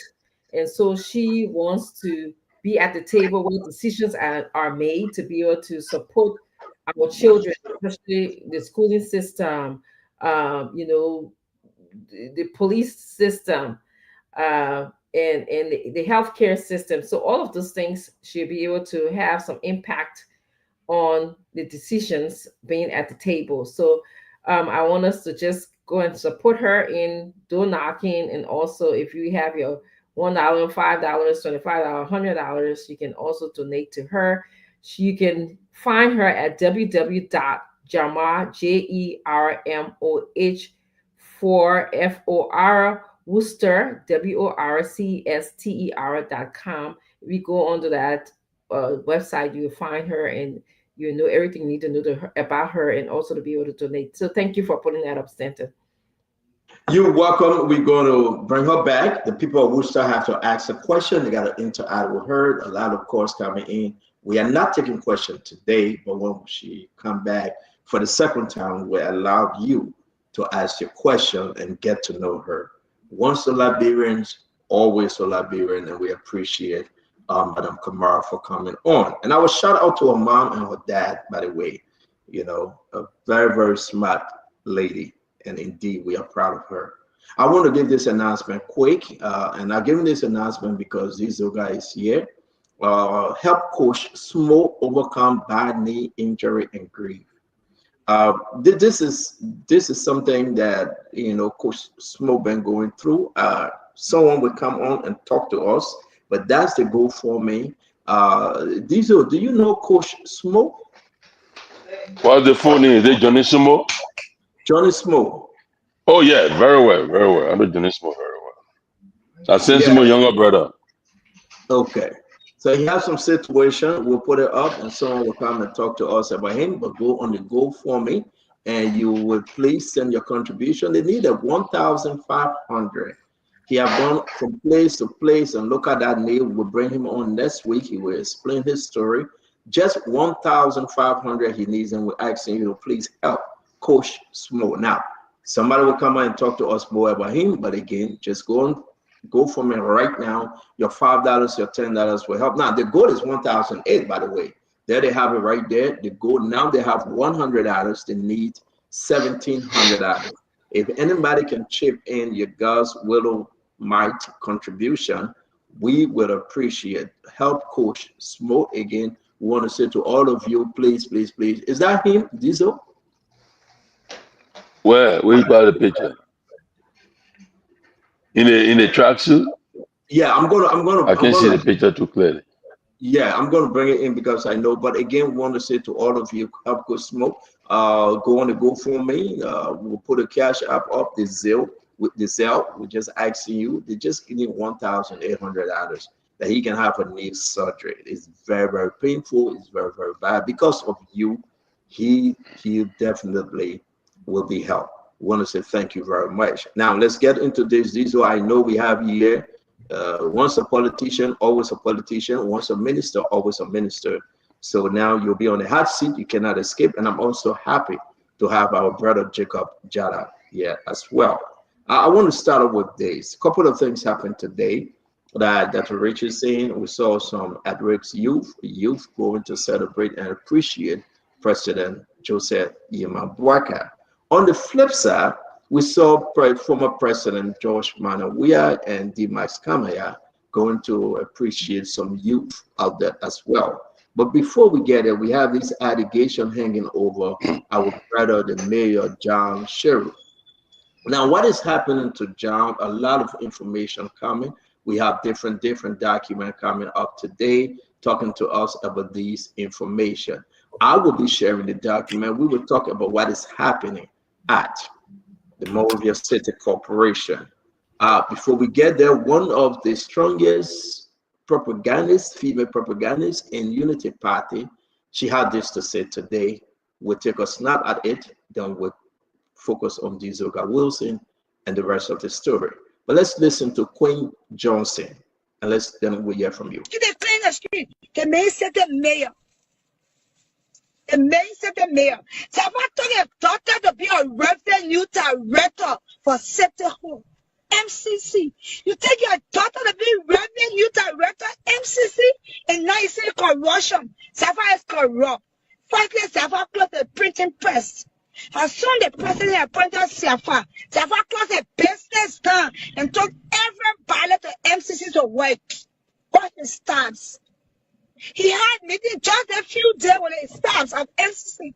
Safa said, JB not giving job. I have money giving job. I'm asking Safa who he gave money to that giving job. Who chose Safa gave money to that giving job? Your nigga, any part that pick up the government will fire you. You get him a bar. JB appointed you in his government. Your need for corruption will come for you. We put our life on the life of Joseph Parker to be president. We put our life on life of individuals that enrich yourself and the family. Nobody. No one. I will never go against Joseph Parker and his government. I'll go for all those that go against all those that fall in corruption. Joseph is corrupt. And what you expect from Safa? But Safa will take for a child in Kerry and make her COS for MCC. The see Charlie woman that made Meta family eat all the money around for inauguration. You can't do that. The government will vote for in our family government and our friends government voted for Liberian government, a black government. So now I can't be on life for you guys. My internet is tripping. But see if I watch I will fight. There's not a stop. You must have get to fight. And whosoever that fight corruption standing in this government, that watch I will fight. Will fight you. I my personal I will fight you. Joseph Parker will succeed. When I see us, they are killing Joseph Parker legacy before our hands. JB will succeed.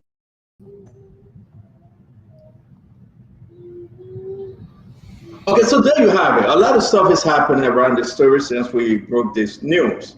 A lot of stuff is happening. I'll share with you, Jacob Jada. Please search. I put it in the chat room. A letter from FIA. I sent it to you, D'Zilka Wilson. I want you guys to peruse it, and then let's get to the conversation and the allegation that now Queen Johnson is making that Joseph Jiman Walker will succeed, but then the back and forth. So if you're UPIS right now, can the UPIS confront this issue? Can a government minister interview John Shafa right now? I mean, how best I can say it. Maybe he doesn't want to come here or go on OKFM or go on any other independent network. So can a government official just call John Shafa in his office? Maybe the Minister of Information or the Minister of Information go to John Shafa's office and interview him on these allegations. Jacob, why are you laughing? How best can I say it though? You know, because it's kind of getting too boring.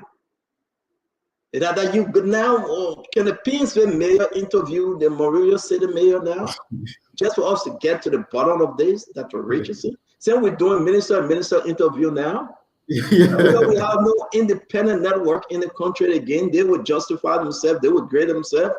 Can we call the Bannersville mayor to interview Mayor John again and ask him about this thing?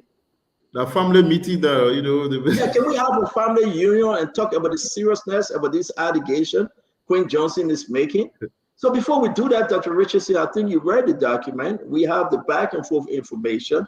The issue here is that a lot of Rick Monroe, they have created 4 different payroll systems. The double dipping is very clear.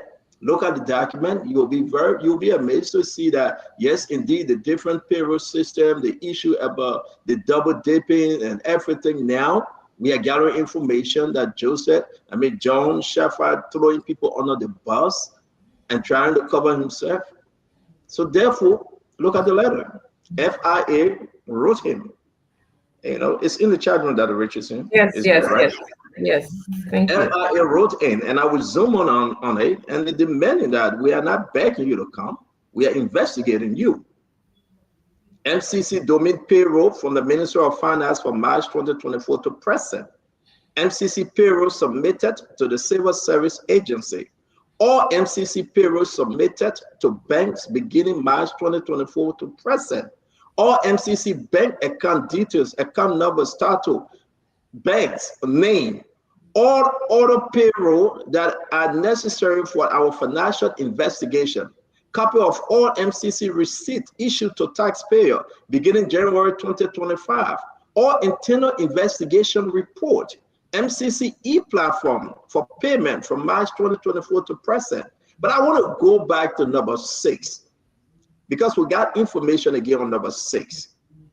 The revolving receipt, that the allegation that John Saffa spent some money and he wrote the receipt and take it to the internal officer.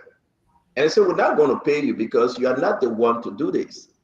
And that's how the whole thing cracked open. So read the document. Let me share you more document. I think these are I share with you also. And let's get into the conversation. I'm going to start with you first, Fubi, because you're the leading one here, and then we're going to start this thing. I know the reason why we get Minister Dizoka Wilson here, we'll get to it. Fubi, let's hear you. Yeah, so for me, like I always say, I welcome every form of investigation against government officials pertaining to their roles that they are playing, because it's good that the public know about these things, and this investigation should come out so that we have open stuff so that the public knows. So if we don't have this kind of investigations to understand, people will just be moving with speculations, counterclaims and this other one, they may corroborate a lot. But when these investigations are done and the public knows fully well that this is what happened, then we take it from there. So I welcome the investigation by the FIU, and I think it's something that we should encourage. And it's good that we're seeing more of these things during this regime. That's one thing like I gave the government plus for. And after this investigation, we should also see action taken. If there are the allegations that are true, we should see some serious action taken. It shouldn't just start with the investigation. After the investigation, we should see some action taken. If it's not true, at least it gives a clean sheet that we can all have confidence in whoever that was investigated and know that this person now has a good record that we can trust. But it's good. That's something that I have done before, and I think it's something that we should encourage across government entities, because that's the public resources and public money that fund these entities. So I support that. Fubi, thank you very much. Let me bring in Dr. Richardson. You've been going through this story. Talk to us on this one. I will start by the allegations that we heard from Queen Johnson. One of the things that she said was Mr.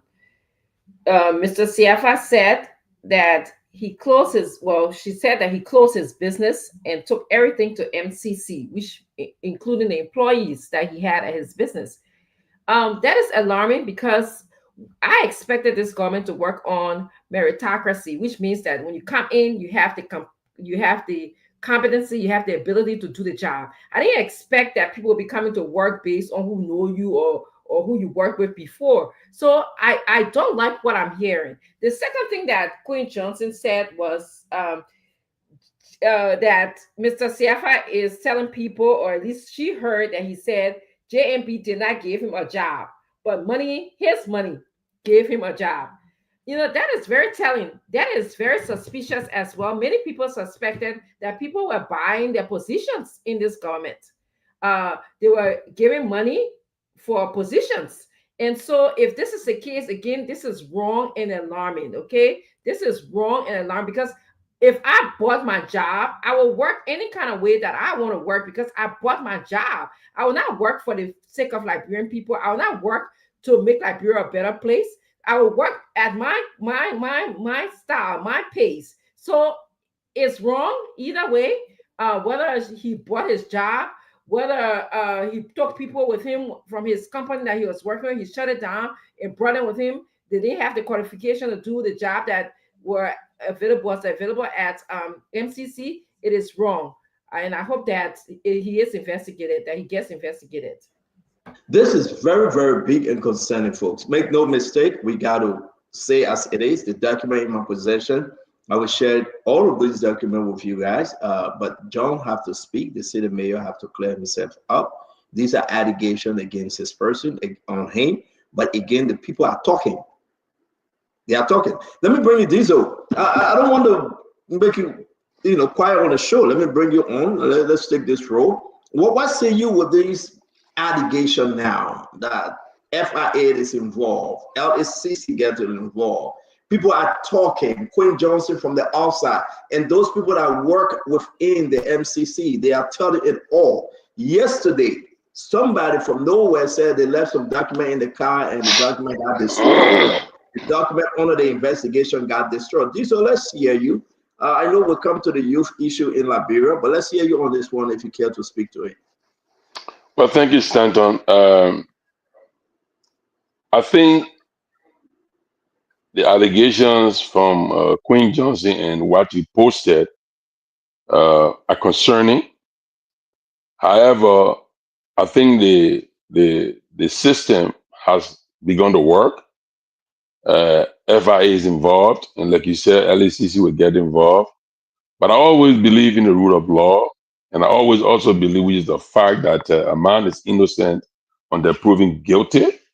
Let the mayor be giving his day in court, so that he can actually exonerate himself, or if there are sufficient evidence to back all of the allegations and let him be held accountable, and President Boyka can decide what happens thereafter.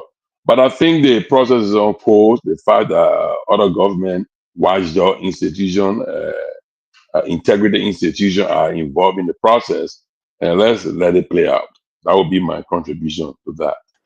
Thank you very much. I'm going to bring in Jacob. Let's hear you on this thing. You read in the document. I will send two other document again, additional document for you guys to see that this is Baltimore Water. The document I will send to the Liberia National Police. The other folks that are involved with this thing, people are talking. Suspension letter came out. I'm hearing after the fact. Jacob, something is happening. Yeah. I mean, absolutely. I think, Minister Zoka just said, I think the question about corruption and public accountability is very crucial to our governance process. And obviously, if there are question marks about people's stewardship within the government, I think the institution of state, they're doing the right thing to step into the matter and try to investigate and arrive at the crux of the issue, and really arrive at who's to be blamed or what is happening in the first place, get to the heart of the matter. So I think, again, many concerns are coming from the MCC. Those are worrying signs. We look forward to the investigation. Some of us will follow it very, very closely and see how far it goes and get to the heart of the issue. And then the public also deserves the right, in its democracy, to know how public officials are utilizing the public institutions and what they're doing in terms of delivering on their tax and their mandate. I mean, generally speaking, I don't think the MCC, and that's my own personal assessment, I don't think the MCC has been doing a great job so far, 1.5 years now. Monrovia is still very, very much dirty. The last time I went to the MCC, to the ballroom, and I can tell you the place was very, very hot. Most of the air conditioning, facility wasn't working. The facility is not in great condition. So I'm not very much encouraged with the work of Mr. Siafa over the past 1.5 years. I thought he was doing something really transformative down there after coming from the private sector, but I am not convinced with the quality of work being done based on my own private assessment. On the financial question, we'll wait for the detail of the investigation and then see how those matters proceed. Again, thank you very much, my brother Jacob. Jara, thank you. Councillor, let's hear you as we welcome Uncle Sam and Paul Kennedy to the show. Councillor Good, let's hear you, sir. Yeah, thank you, Stanton. For me, it's good for them to do the investigation. I don't know whether this whole FIA communication borders on maybe an audit report of MCC. Have MCC been audited, and this information are coming up for which they are pursuing them as an intelligence agency. I'm more concerned about the modus operandi of FIA. FIA is an intelligence agency. I don't know why most of its activities are in the public. When we were investigating Medtech, that led to the action of FAR to freeze the account, it was not in the public. We were investigating Kolani Investment for the 500,000 that they would do on online betting. That what led to Liberia being suspended by MasterCard and Visa card. It was not in the public. So when you expose your investigation, the criminals or will be, the suspect has an opportunity to shield some of the information that you will be having in before auditors can go in. So I think it's better for them to keep on the overt on the table, because they are intelligence. Like the NSA does its work, it doesn't come up. They need to be on that radar so they can have a better outcome and provide their findings to the Ministry of Justice, which will proceed along with the LACC if there's any reason to hold people accountable. But it is good to question people in public office. Accountability is key. That's what we all preach for. And if there are people, I'm not listening to to who Coin Johnson or whoever Johnson. I'm listening to the facts that are available. And if there is any reason to believe that John Shafar is engaged into any act of corruption, the people who have the authority, the institution that have the authority to investigate corrupt practices, the LACC, the Ministry of Justice can proceed, the auditors can go in, audit them, and then there can be an outcome and will prosecute them. I just wish for the best, that's all. Thank you. No, thank you very much. Let's give you a quick few minutes, Darius, because you're in and out due to your internet. What say you on this issue? Can you unmute yourself? Yes, CEO, I think you flagged the issue, we discussed it, and then now we are seeing people from the Unity Party, the Rescue, are now also joining to speak against corruption, because corruption now is alarming nearly across all government institutions, even including the anti-corruption institution are all being engulfed with corruption. What is happening at the MCC is just another sad and regrettable situation.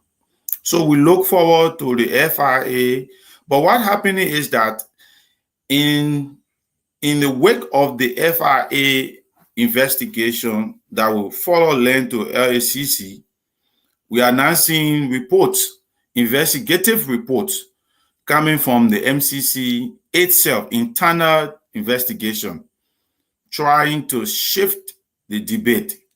But I think we trust the FIA, let's see the outcome, but there's massive corruption, mismanagement, misappropriation, embezzlement of funds at MCC.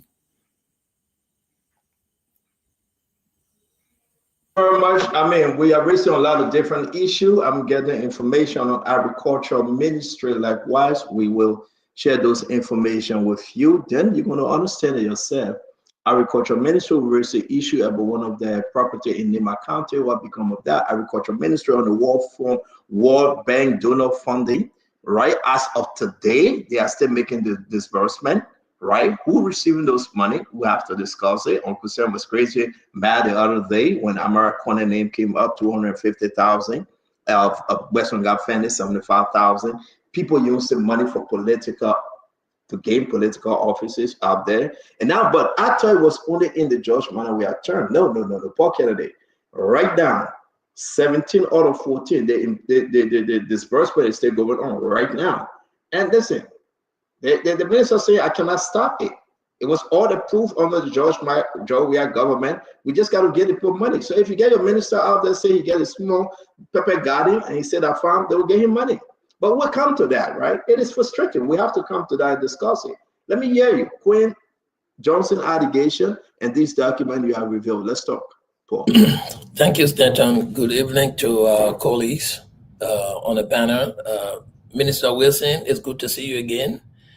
And thank you to all the Liberian people for continuously following us on. Thank you so much.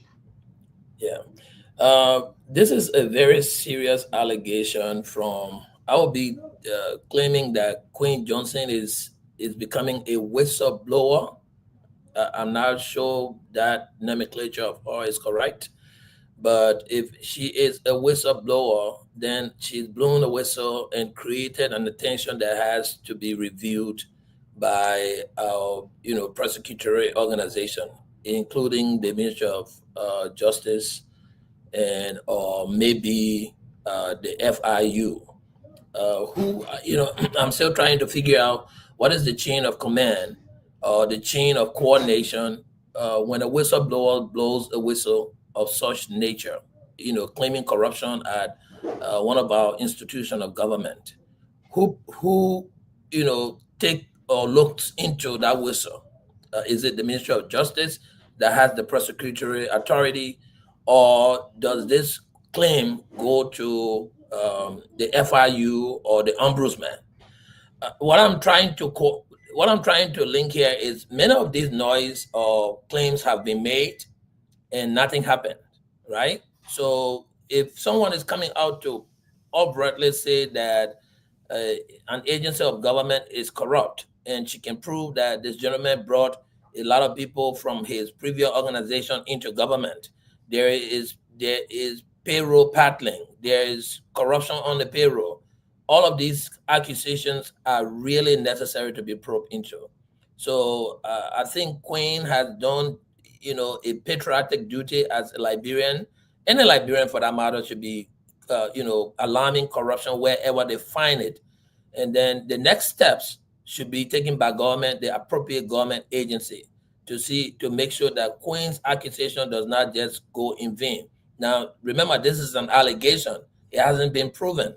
But there is a need for the appropriate authority to actually take into consideration the claims she has made and follow it through. Because like Stanton said, corruption is becoming an unacceptable part of the Liberian government, functionality.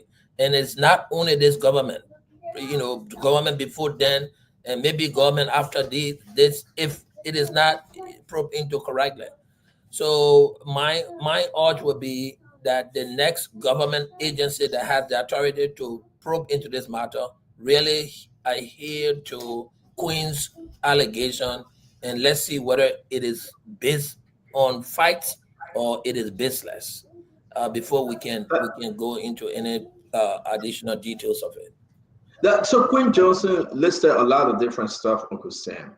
If you go through this document from A all the way down as per the FIA, they are demanding, they are not asking. They are making demand, your Uncle Sam, that turnover dates turnover one, domain payroll from the Ministry of Finance, and they put in exact date, Uncle Sam, March 24th to present, March 24th to present, receipt, everything. So Queen Johnson is not only speaking, but FIA already had a whistleblower, right? And here comes Queen Johnson now that know within, right, about his daughter or his family member or the worker that he had to take from other people. It just become even more crazy, Uncle Sam. Talk to me. Well, first of all, my bastard brother, Soga, I want him back. I put the boss away, bossy. Okay, on the jacket, case in jail. About the boss will fetch. Okay, thank you so much. Glad to see you, brother. Good man. Okay, look, I'm close to the family of John Shafa, so I'm not an innocent what do you call it, panelist today. I'll be very frank with you, and that's just the way life is. Okay, my friends are my friends, my family is my family, and I give them the greatest benefit of the doubt. When you're family, I give you the greatest benefit of the doubt.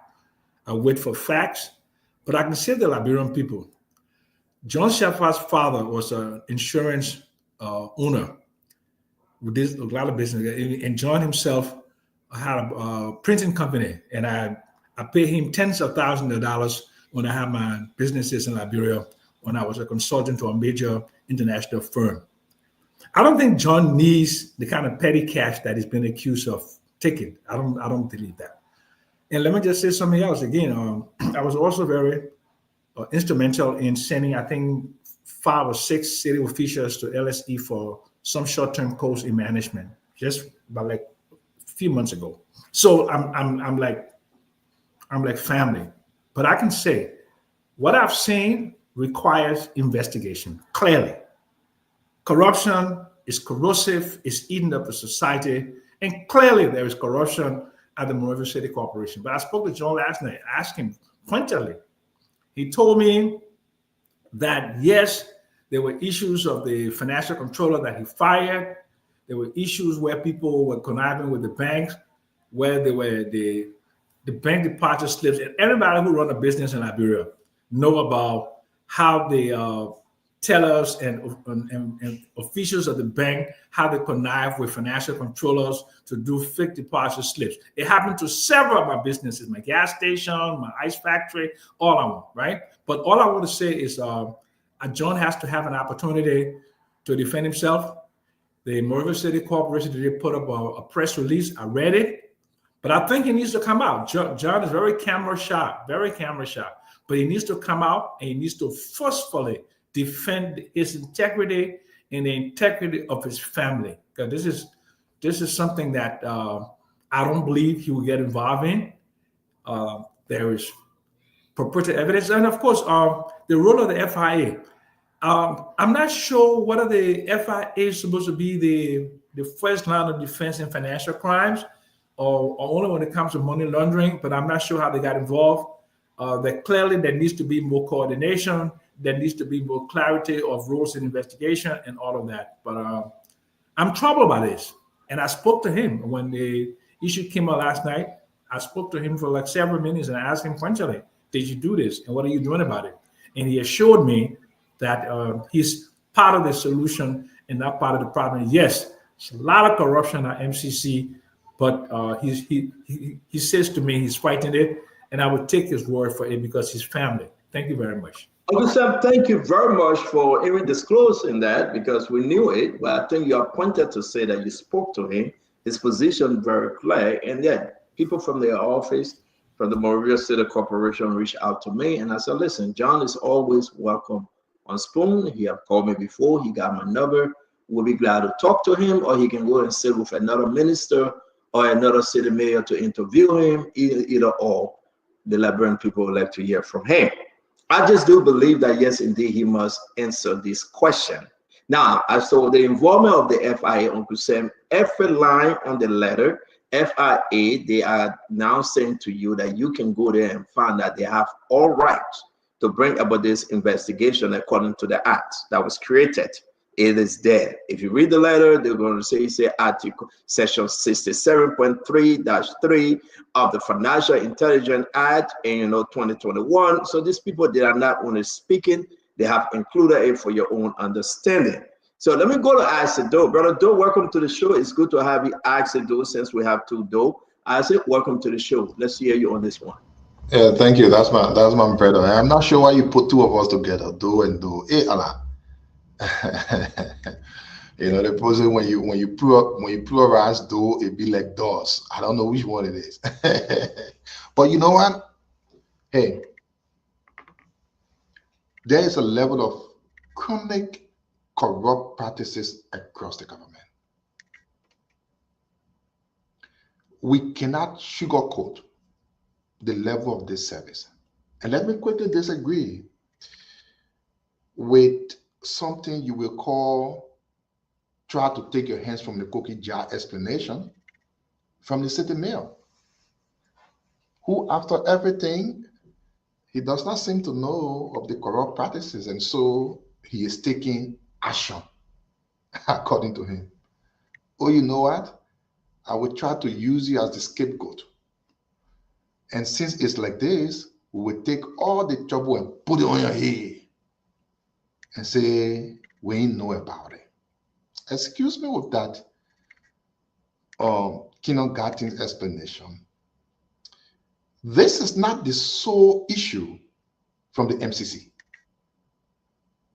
This is not the only act of corruption from the MCC.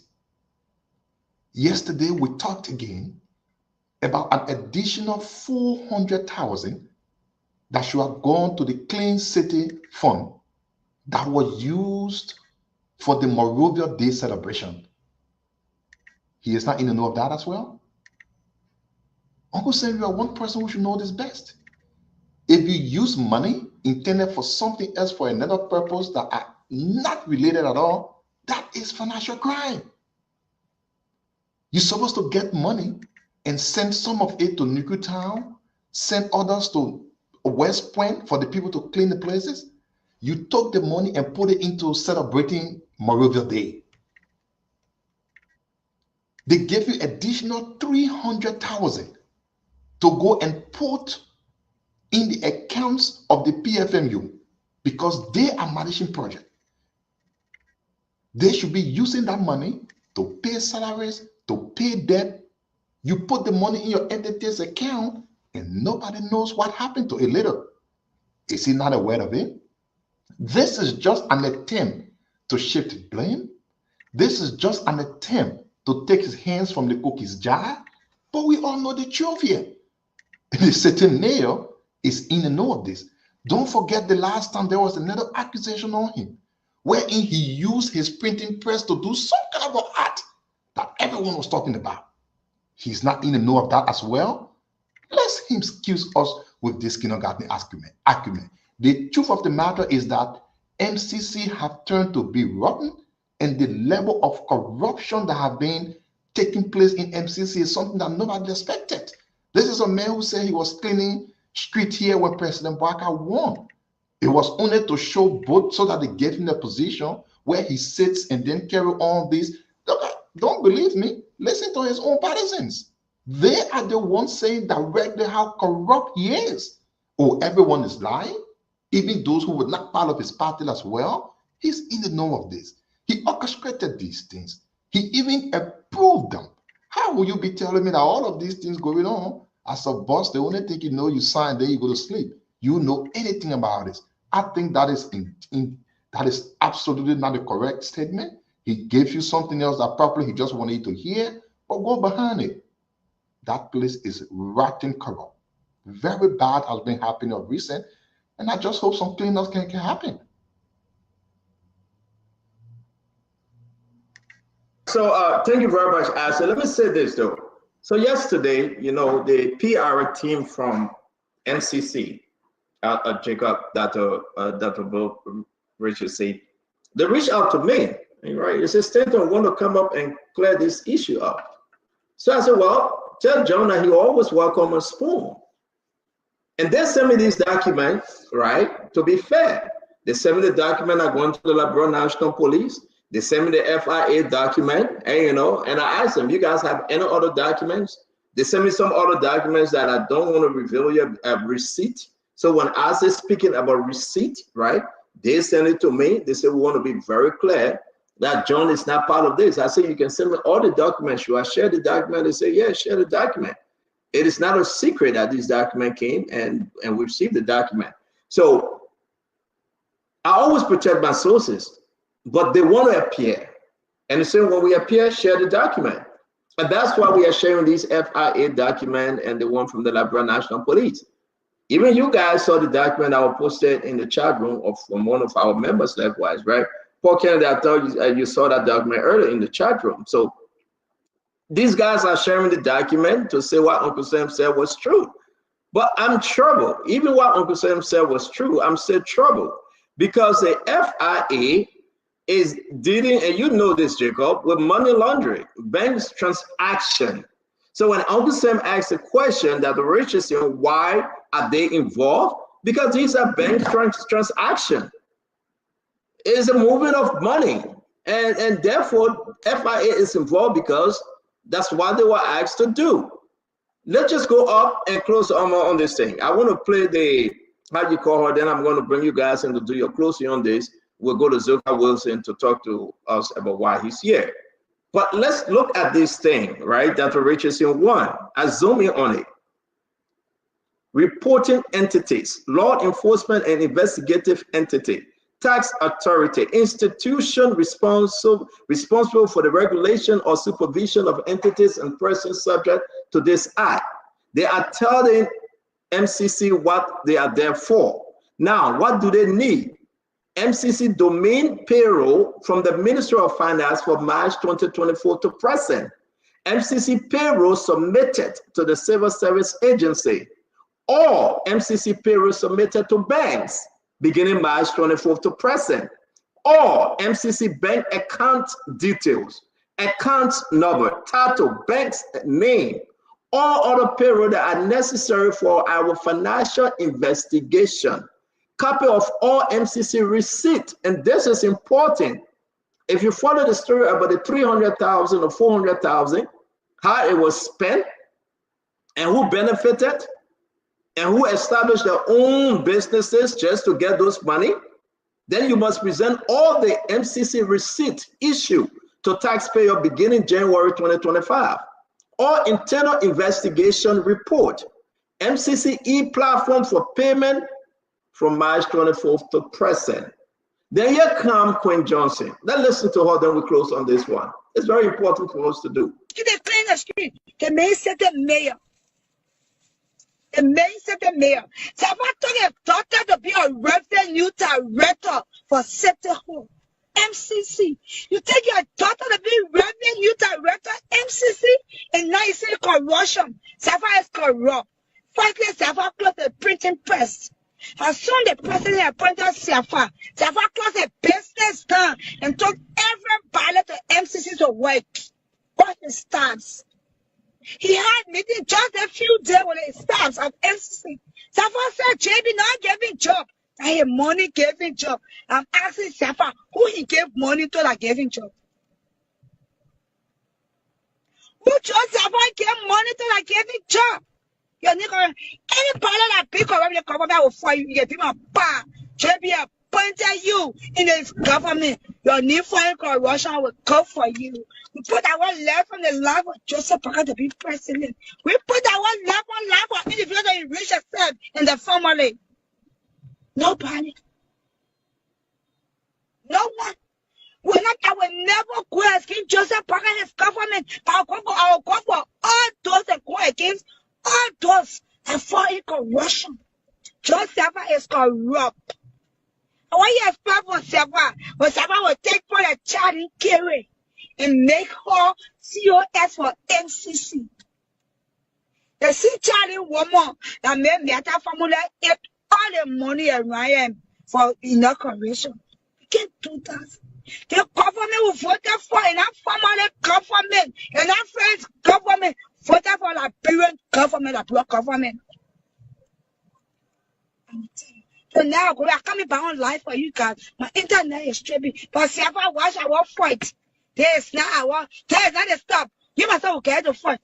And whosoever that fight corruption standing in this government, that watch our fight will fight you. I my personal I will fight you. Joseph Parker will succeed.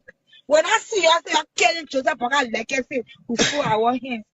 So there you have it. Safa is a criminal. What you expect from the guy that got appointed, took all his staff from his printing press and employed them at MCC and closed down the printing press. He even makes his daughter revenue director at MCC. He even told people that JMB never gave him the job, that his money gave him the job. Who he gave the money to. Dr. Richardson, let's close on this big allegation. And I want to say to you, I will bring the PR team because the PR team been very gracious. This is Stanton. Well, we want to make the record clear. We are saying to you, we're saying all the document, and I appreciate them. They want to be as transparent as they can be. Jacob, that's why they send me this document. So to MCC entire office PR team, I think they did the right thing. They like bring people who decide. But again, Dr. Richardson, let's close up on this, then we'll move to the next topic. I mean, so this allegation is grave, is concerning, considering that this government came to rescue the Liberian people. This government came to make sure that people were hired based on their ability. This government came to not engage in payroll paddling because they accused the previous government, specifically Senator McGill, of payroll paddling. To clear his name off the investigation of these allegations is so simple. Give up the reports, give them everything they asked for, show your employee list, and also call out those who have been financially inappropriate in the organization, or either fire them. That's all you need to do. I mean, if I'm hearing that he's a guy who is very credible, he has integrity. So if he does, it's very simple to just outline those things, ask for the time frame that you need, give your e-platform and everything that you need to do. When you're giving it, keep a copy to submit to the press so you can vigorously fight the tarnishing of your name. That's all I have to add to that, Stanton. Thank you. We're going to skip Diesel because he said his piece. He's here as a guest on another topic. Let me bring in Fubi. What do you make about all these big stuff happening now? Now we established there's a massive corruption at MCC started since March 2024. Now we established it's about plenty money we are talking about. Our brother Siafa got to come on and speak up, or this thing is hanging over him. You cannot spin this when even the party loyalists are even accusing him. But the father, listen, above this job, the father, his daughter now, is serving as revenue director. Come on, Fubi. What's going on with rescue? Yeah, so before I go to that point, I firstly want to let Isaac know that it is possible that you can be a head of an institution and don't know what's happening under you. People can be corrupt. I've worked on fraud case before, and our general manager was not in the know what was happening. For 10 months into that, until I started the investigation and leaked those stuff up for $1.8 million US in 10 months. So it's very possible to do that. And also, you can also divert funds once you have the right approval to do so. You can have funds for something and you can use it for something else if you have the right approval. If the approval is not given, then they can question you, but it's not a crime to have funds for X and use it for Y once the right approval is given. And so we need to have some of these things to the public. But like I said earlier, I welcome the investigation. And it's also not just one of the biggest disservice that this government will do is not to also go back and audit the past government on some of the same issues. So because people will start behaving like saints. You know, if they don't do that, that would be the greatest disservice, because that was one of the campaign messages that they ran with. That we're going to audit the government, we're going to do this, we're going to do that. So if they can come and don't go back on some of those, because they still have years in their favor. You know, they have not crossed the statutory limitation for many of the years back. So they have to do that so that we can have a balanced and fair audit report for the public. The public needs to know, because a lot of corruption allegation was sent against CDC, and we're just in the mouth. You know, they poke corrupt. But if the government does not go back and audit those past records so that the public can know and free and clear their names, it's a disservice to the people. But I welcome the audit report. I welcome the investigation by the FIU. I welcome all those, and let Siafa clear his name. Nothing wrong with that. It's good. Thank you very much, Fubi. Jacob, let's close on this now from your end. Oh no, yeah, sure. I think basically I'll just like scratch the surface of this issue, because I think it's a developing story. I'll put it at that. I think a lot of details are yet to fully come to the public. I'm only able to access information on this matter through the public and through sharing from people like you. I don't have a family affinity to Mr. Siafa Lessem Jackson. Too bad. But of course, we'll keep looking in the public. Whatever information is available there, we'll keep, reforming our perspective on the matter until we get to the very heart of the issue. So I will just stop at that at this point. Thank you very much, Councillor. So, Stanton is good. Now we're talking politics.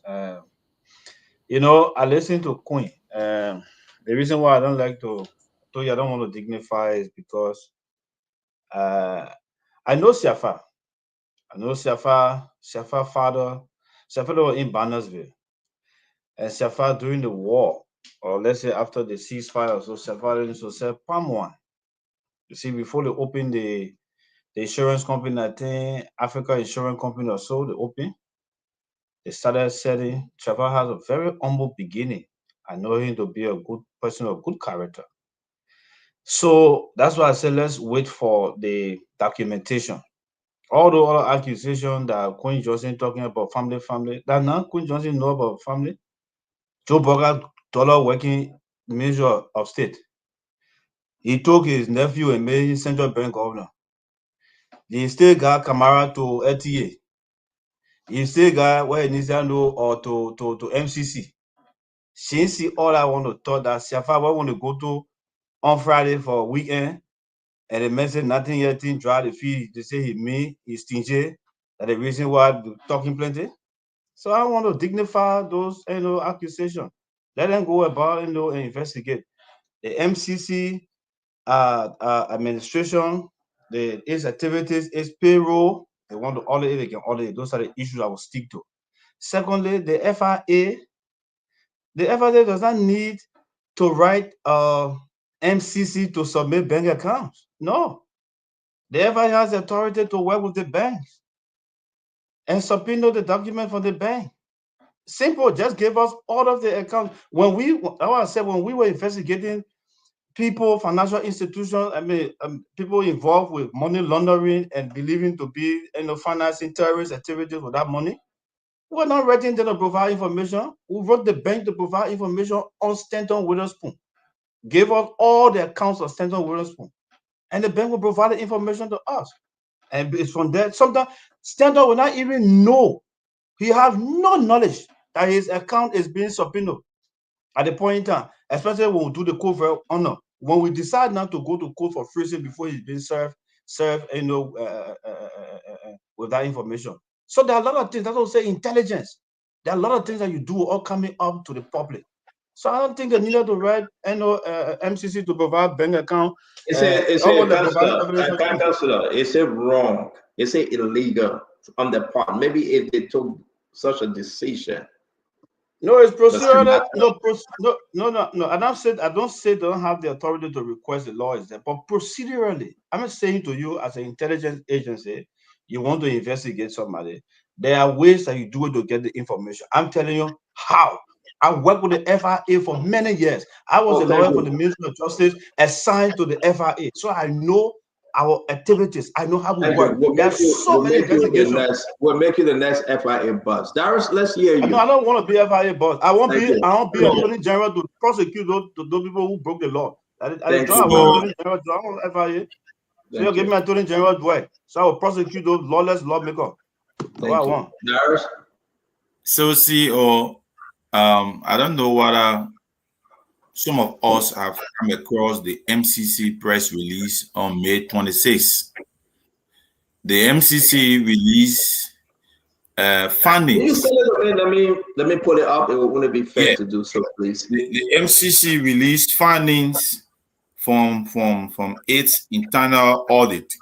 I just sent it to you, CEO. Okay.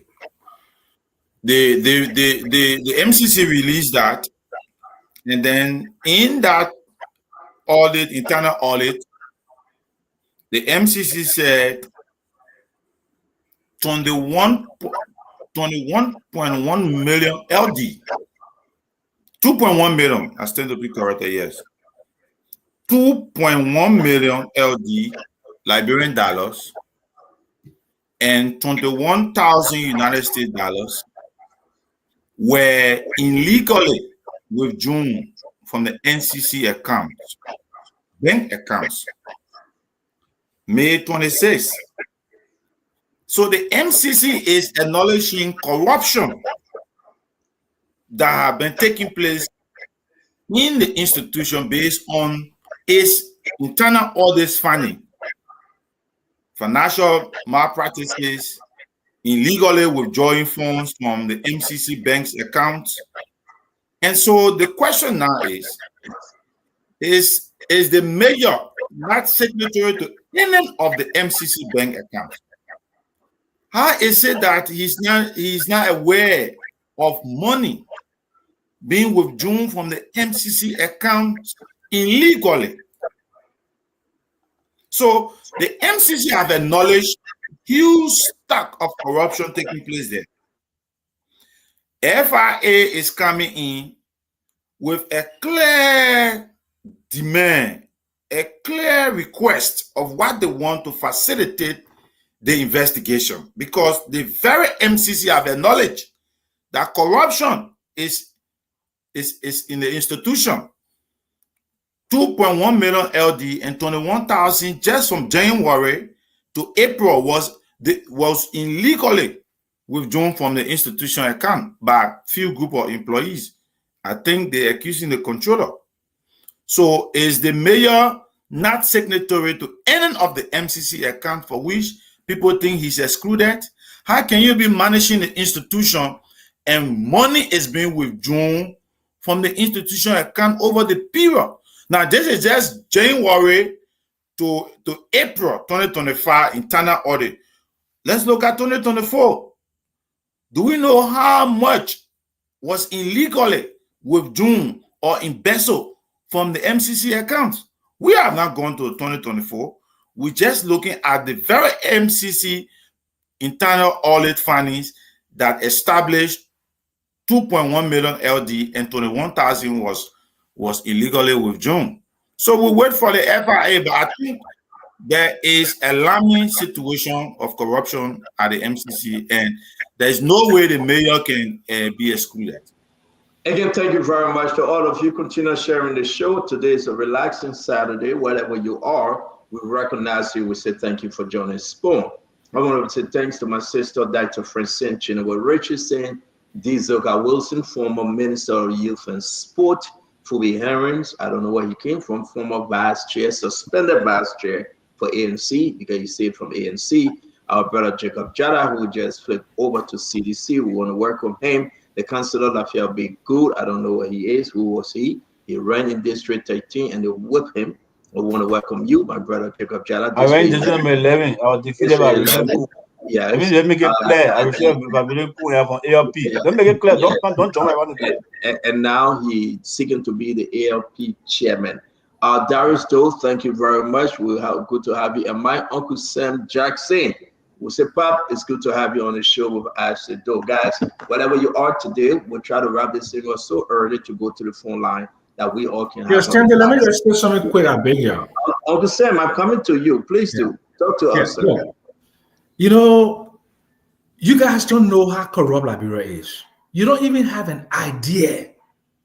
Those of us who they have stolen our wealth from us in Liberia. And I'm going to say this just as an aside for you to know how deeply rooted.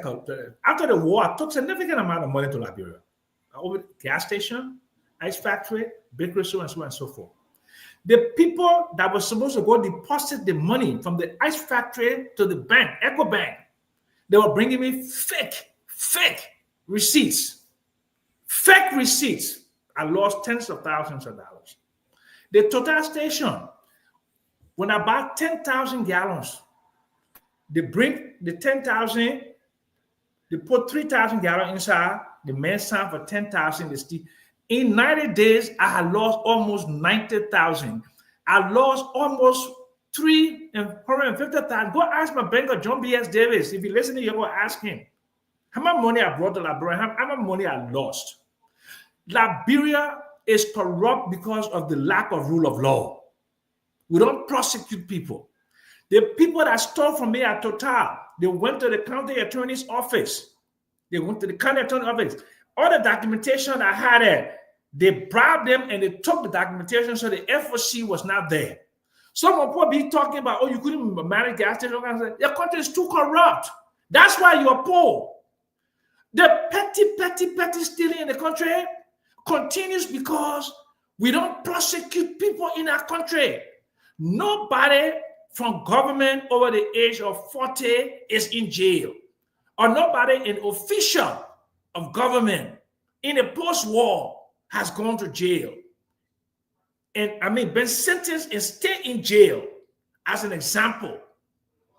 What you see happening, it will stick with you forever. Because Councilor Gu, you know Thank the you. judicial system. Thank you, Uncle Sam. We gotta go, Uncle Sam. No, I beg but you. see, when I start talking, But Uncle Sam, you and Luke talk now. We get closer on this that you topic. brought to power. The corrupt government that you brought to power. The Jigga, you corrupt see that? people. The corrupt Jigga, you see how the man attack you? the corrupt people that you said they were people. I mean, they were beyond reproach. That you were telling that. What have I done to you, Uncle The Sam? corrupt people you brought to power. You're responsible for the thing they control your senator. You don't want to show the people that the other people were angels and the other people were devils. There are no angels in Liberia Center with responding. I just want back to us and move on. Devils, they're a bunch of rogues, okay? And their culture will stay the way it is. Uncle Sam, thank you. It's just a damn roguish country. Uncle Sam, thank you. Let go. I didn't know you were going to attack your son like this, Uncle Sam. I didn't attack my son. You didn't want to rose to power. You put your neck on the chopping board for the damn rogues. Well, again, so far, nothing different. The government in its entirety is bad, just bad, and the level of corruption being seen now is just something that we can't imagine. Everywhere, every day, every time. The only question we should be asking now is when we come back on the show on Monday, what other corruption we'll be talking about, what other entity. So it's just a continuation of the thing. And like you said the last time, these things start from the head. And once the head is rotten, the other guy talk about the other man employing his sister, his daughter, or whatever it is. Yeah, man, let's be fair. The very head, the boss man himself, man, guy, children, they are ghosts on the payroll, supplementary payroll. So when the big man who got the whole government got his own daughter there, in your office, then he expect the other man who pay money to get a job, not to get his daughter. I mean, they think all around the place. So you take it from one place, that the same thing. But Darius, put a very good point on here. The release talked about people taking money from account. They don't have debit cards. What people have, the ATM pin to go use the ATM and debit cards. They do checks. SEPA is a signatory to the accounts, and for someone to present a check to you, unless you say somebody forged your signature, stop. But my people, the young man knows about this. Let's just move on. Those guys they are just bad. They are corrupt more than anything. So. Okay, on this note, listen, I had to laugh because Uncle Sam attacked me. That's okay. It is what it is. I never attack you. I show my love for you. Uncle Sam, my time will come. Deputy, as this other reason, Deputy, everything get time. Bringing us to power, Uncle Sam, Deputy, everything get time. My time will come. All right. You call me second planner. The pape eat fufu soup. They eat like no. I eat my fufu soup. I can't drink. I want brandy, but I will I want us to move on and talk about what happened. That's today. What's happening, Mama? Mr. Richardson, made you facts? No, Uncle Sam, I'm okay. Thank you for asking. Deep thoughts, eh?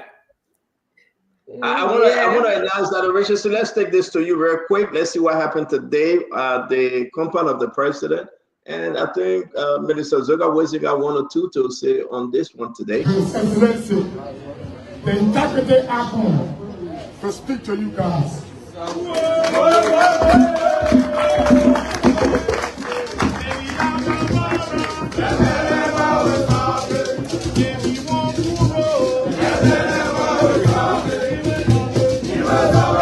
So again, report. How sure are you? When I fool you, one person is still report.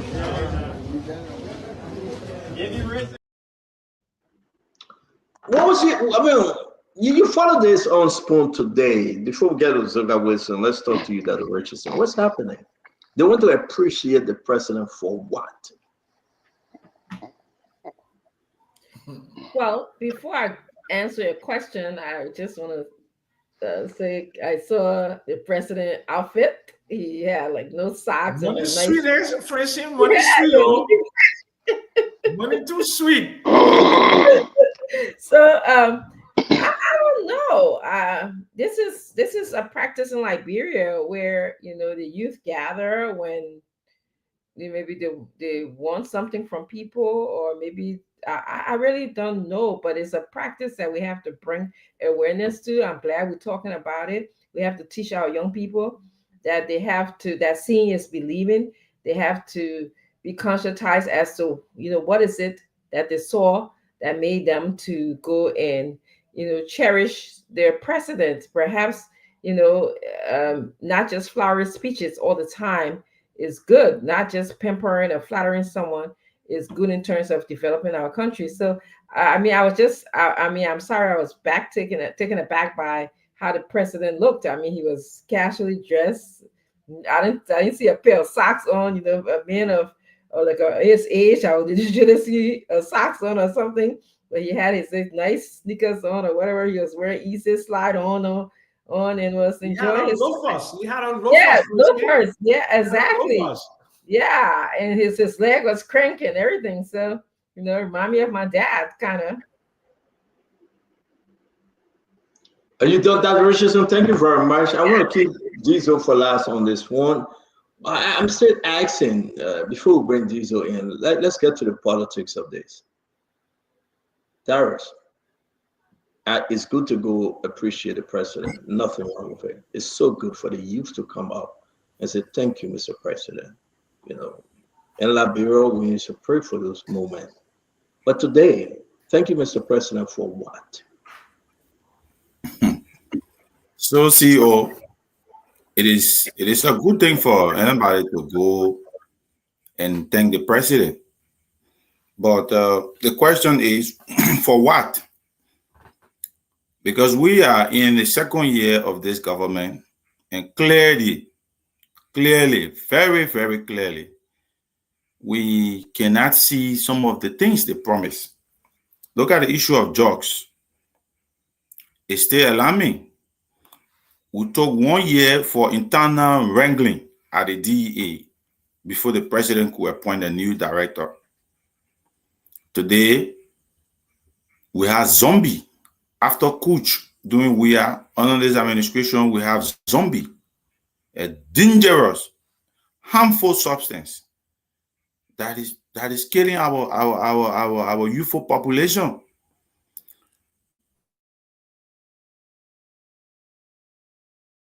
So maybe it's Fubi intentionally muted Darius. Let's go to Fubi. Fubi, you're doing a good job. Let's hear you. Why you muted? There's the reason why you muted Darius, Fubi. Yeah, the same way. The farm owner is slow to call the thief. The thief can call the farm owner thief. We understand. That's why the CDC man ain't been with the UP.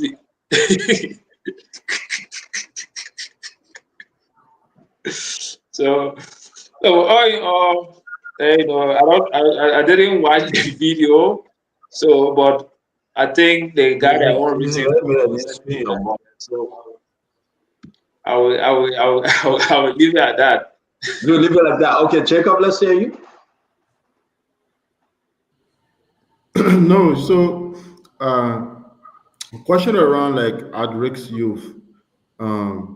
I think it's obvious amongst all stakeholders in the country, past and present, that this is a huge crisis.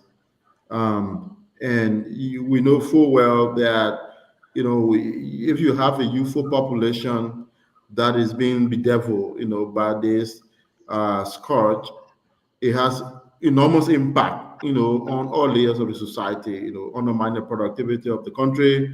The young people are the, engine room and the motor force of the present and the future. They supply the raw labor required to build an industrialized country and all of that. And we're having a huge crisis of this magnitude. Young people are taking onto drugs.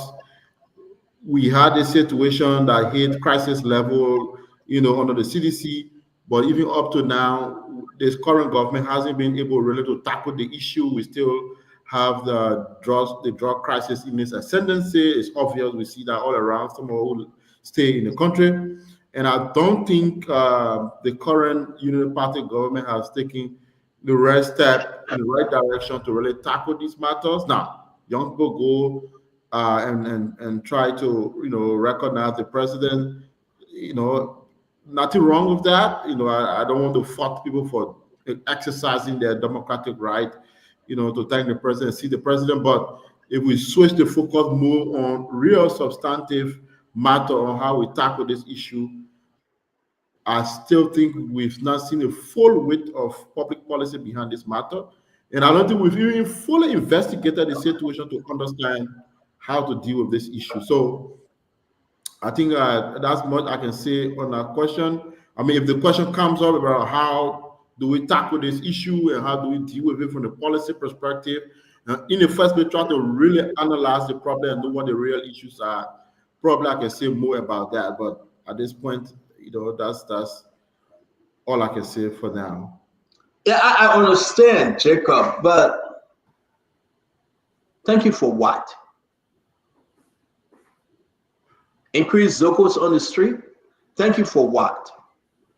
What are some of the contributions that goes towards those young men and women, those youthful population? That one, the optic, you put JMB t-shirt on them, you give them a placard and say, go tell the president, thank you. Who put the t-shirt on them? Where you got them from? Now, give us, I mean, I'm just passing this through, and maybe when you come around to do your closing on this, then you can discuss it. Let me bring in the former. The reason why we invited these Zoka Wilson. Let me just say something quick. I beg you before Zoka talk. But I didn't speak on it. Why you want to take it on the So if you agree, wait, guys, we'll keep Zoka for last. Hold on 1 minute, Uncle Sam. Uncle Sam, we are begging you. We'll keep Zoka for last. Let you Councilor Gu, every one of you there, the minister will come. Councilor, thank you. Good disrespect, the Pape.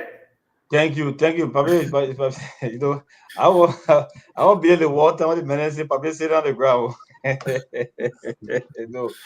But then we stand on. Let me tell you something. The drug issue is alarming, and we started this fight way back at Ellen Johnson Selitan to the extent that EPS officers were bringing in drugs. There are a group of EPS officers that brought in drugs through Sierra Leone. Yeah.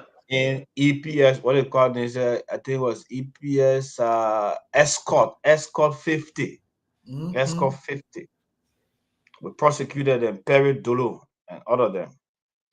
So, but what is more scary is that the people are brave to bring the drugs to the main port of entry. That is the scary part. The true Sierra Leone border, the Guinean border, the airport, the main port of entry is where they are brave enough to want to smuggle drug through. So you can just imagine those other porous border points. What happening there? If people are so brave to use the area that have immigration officers, DA officers, police, and everybody, they still can pass drugs through there or stay attempting. So what about those other areas? So I think like Jacob said, everybody said, we have to have a more holistic approach. And that's why we're preaching the last time when the new drug law was being debated. We're talking about taking those users as victims, treating them as victims, and then dealing with the distributors and the importers. I think that's what the drug law capture. And normally when we have crisis, we say we set up community watch team or so. I think we have to get to some way of empowering our community policing to move on, drugs users, especially those who are having ghettos, because the ghettos are in the communities. They are not different places. They're right in the communities, and the community members are not taking action, or maybe they are not being empowered, right, to take action to move on those areas and dismantle them. So some kind of a national dialogue need to be had about drug, where everybody will put the little pieces together to see how best we can work together to tackle this thing. But I'm telling you, it's alarming and it's scary that our main borders and all are being used to transit to smuggle drug in the country. Thank you very much. Let me bring in Uncle Sam. Uncle Sam, talk to us on this. My people, do you really think Joseph Boyka, the deacon from the church, were happy to see. You know how you can test Zogos? I don't look at their faces, I look at their feet they're wearing. They're not able to keep SCOBY on them. SCOBY, we call sneaker. All of them wearing the dirty, nasty slipper. That is dirty, nasty slipper people you go bring to the president's house. Look at the video. Dara told you, send it to me, my people. Look at the feet of those children in there. They're nasty. They don't take bath for months and weeks. And you put a t-shirt on them and take it to the president's house. So you're seeing that Finda and others where Zogo mothers that were giving the children their money. So Joseph Boyka too now become Zogo father. Now, people, you make me sick. You ain't got no shame. You ain't got no dignity. And you're just a bunch of liars. Joseph Boyka is supposed to be the man, the woman. Well, so I know he was embarrassed. He was embarrassed. And I understood that one of his relatives organized that. You don't do this to this kind of nice old man like this. To go take Zogos to your house. You know how much money it cost that old man today for those Zogos going to your house? And how they were fighting to that place there when they get their money. You haven't get Zogo their money before. You ever see them share it equally before? Look, you're saying they drug business to where they were bringing in Kush. You're saying Finland were facilitating it. 17 months. Why you can't interdict it and break down all the ghettos? Everywhere in Monrovia you go, or even Buchanan, different places, the ghettos are there, they're visible, they're clearly visible, they're not hiding themselves. So what is stopping you from putting down a hammer that you accused that Joya could not put down a hammer? What is stopping you? It's the hypocrisy that makes me angry. And you say, I'm an angry old man. Of course, I'm an angry old man. I love my country too much. You don't love your country if you will go take people wearing slippers, the Zogos, the drug addicts. You call them someone effective. There is no effective use. These are people who are drug addicts. No dignity, no nothing. And you take them to the President of the Republic of Liberia for them to pay homage to him. That the kind of people that should be paying homage to our president. Tell how many of me will go pay homage to Joseph Boyka. Uncle Sam, thank you very much, Dan. Why our president can fix it, can get them straightened up, why the president can put initiate programs to help them. Uncle Sam, you get to mad with the people. Uncle Sam, hold on. Let's just have this conversation and be fair. It's a problem to take them barefooted in front of the president, Tia James, who understand. But what plan have the government put in place to help them? That next time they can go in that mansion with kosu and tie and good shoes. I said, talk to me. I said, yeah, so I know the minister is here, my former boss, and will speak a lot to this whole at-risk youth thing. We usually don't call them Zogos, but we say at-risk youth, but referring to the same people. And I know there are many things he will address, or what we've done, how we left things, how things are now. And after this, I will be leaving this place because, you know, someone say, I don't know if Isaac do in jail. But the thing is, please, Stanton, after my little comment on this, I have just two questions I will leave with the minister so that when he's answering, he can incorporate it. But listen, Stanton, the children went to President Boyka's house with a banner. Did they go to print the banner as well?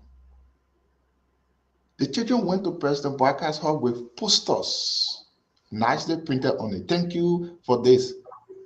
Did they write it there as well? When Michael Wumi go to the president's house to say thank you, one who think they will be telling the president thank you for building markets, for improving the market environment. If students go to the president's house to say thank you, one who think that they've gone there to say thank you for improving the school, thank you for helping the educational system. at risk youth who have not had any program to help improve their life, going to the president's house to say thank you for what?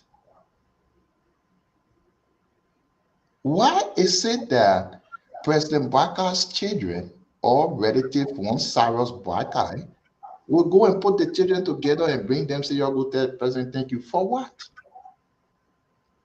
Thank you for not helping them. I thought they should be in rehab center. They should be doing something to help change their lives. So how come they are not there by telling the president, thank you? You don't need rocket science to make you know that this is mocking the children and just playing fun out of them. But again, Minister Wilson, thank you for being here. I know you will say a lot. I want to start it because I'll be exiting right here. It may not be exactly on the advocacy thing, but since you are a former minister from President Weah's government, I just need to ask you this. You can incorporate it when you are speaking because I wouldn't be on. One, Mr. Wilson, you were on other platforms and there were few things you discussed. One of the things was your own support in the future if it happens to your former boss, President Weah. I want you to kind of incorporate in that. Maybe you can let us know what would be a reason for which you wouldn't support President Weah in the future, because there were a lot of discussions around there. And then the second thing, there has been much of a debate from the UP government of government's support towards the LFA building that they constructed. What can you tell us about that? What part the government played? What money, if there was any, given to LFA for the construction of their building? If you can incorporate these two into your discussion when you are talking, I would appreciate them. But again, I will beg to leave the prison and then I will get on once I get to the house. Arthur, thank you very much indeed. Thank you for joining us. Minister, it's all yours. Let's hear you. You brought in a lot of program. We all, what's happening. Are you seeing any improvement when we talk about the situation of the at-risk youth? Are you seeing any improvement in the reduction of drugs in the country that is affecting the youth?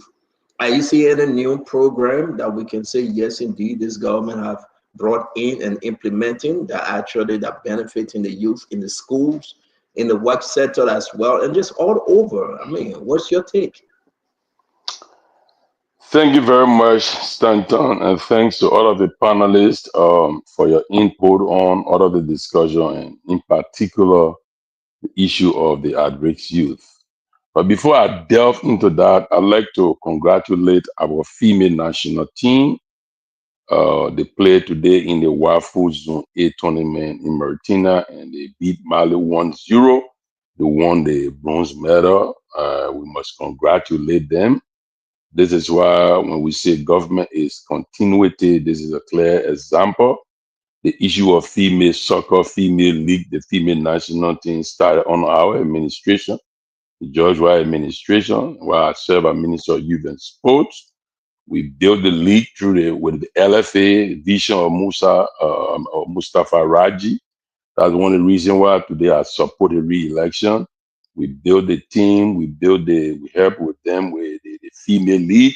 And today our girls were able to travel with the support of the current government to go to Mauritania, and they won third place in the WAFU Zone A tournament. I just want to congratulate them before I go into the issue of at-risk youth. So I saw the video that you just played, Stanton. I also went on Facebook and I saw the caption from the journalist that the at-risk youth have gathered to appreciate the president for all of the things he done in the country. That was a caption. But I'm equally concerned that many of you, and I'm not here to criticize the president, because the president did not organize that event. Somebody else did. He only show up. And like you all said, if you are bringing folks to appreciate the president, like Isaac said, if the Maggie women came to appreciate the president, they will appreciate the president because the president has done, his government has done something for them. And this is just true across the board.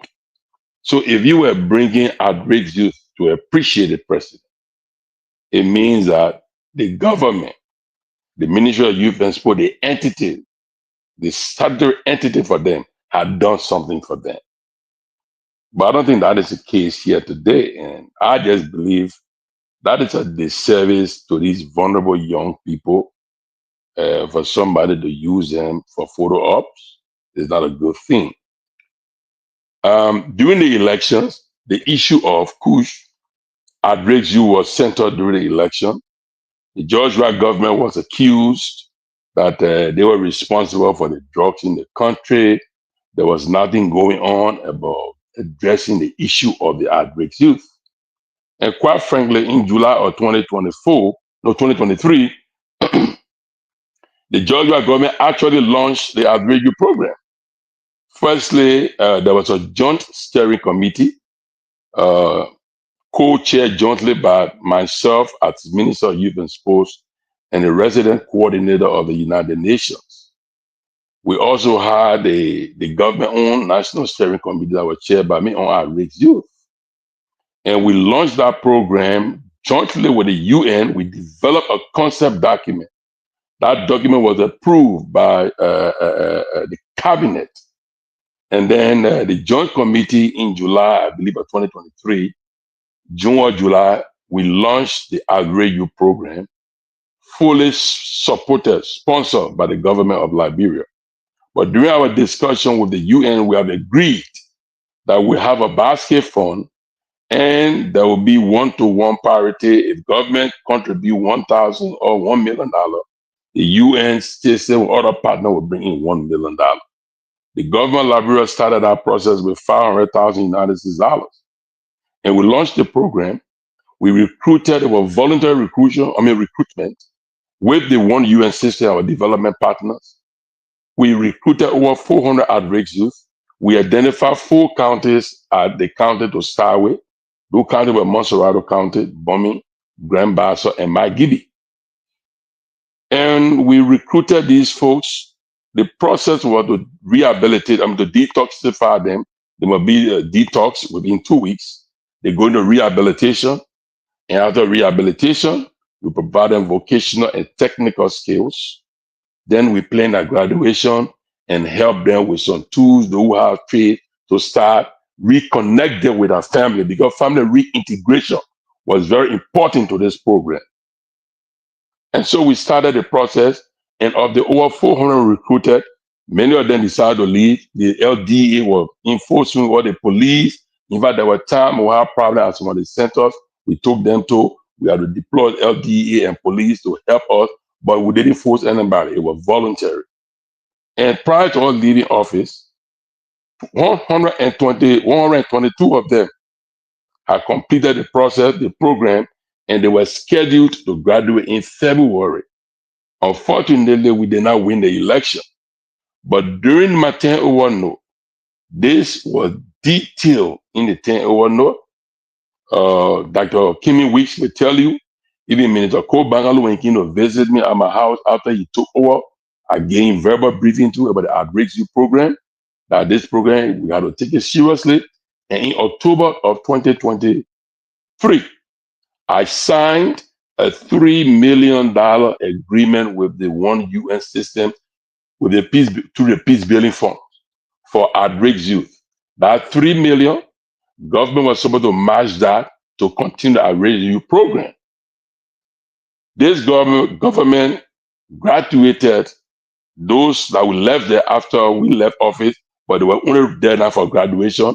We worked with the Lutheran. We were very supportive. Even Jojo, the lady that always have a video, she was part of this thing, a group or female group in the Broadway era. We identified almost like 60 service providers with their evaluation, and those we started with was about 15 of them we started with them.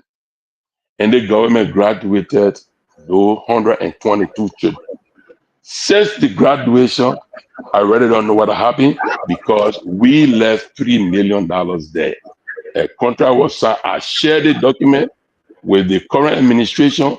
I shared the document with the interim team that came to meet youth and sports, the transitional team, and all of the information.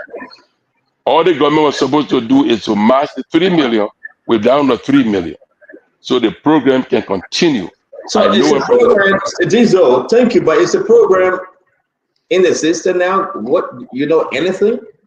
To the best of my knowledge, I don't know anything. I don't think, because first of all, the young lady who we left as the interim coordinator, Melvina, she was transitioned to another position because nothing was happening with the program at the Ministry of Youth and Sports. She now has a job with the UNFPA. But out of my inquiry, there is nothing much I know going on, except for some information I got that they were doing something with this group in Buchanan, that one of the facility at RMTC facility. We use them. It is a Lebanese NGO called Umalu. Their me is Mother of Life, I believe. That's the English interpretation. We work with them too on the rehabilitation program.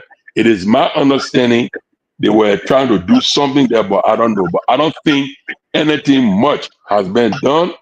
And because the money we left there was with the UN system. And up to now, the information I have gathered, there is nothing much has been done from the government perspective to make sure that money can be utilized. So whatever the UN has decided, I really don't know. But from the Aregu perspective, with what we were doing, what we started, we had a program that was there, and government is continuing with it. If you think you want to tweak the program, that's fine.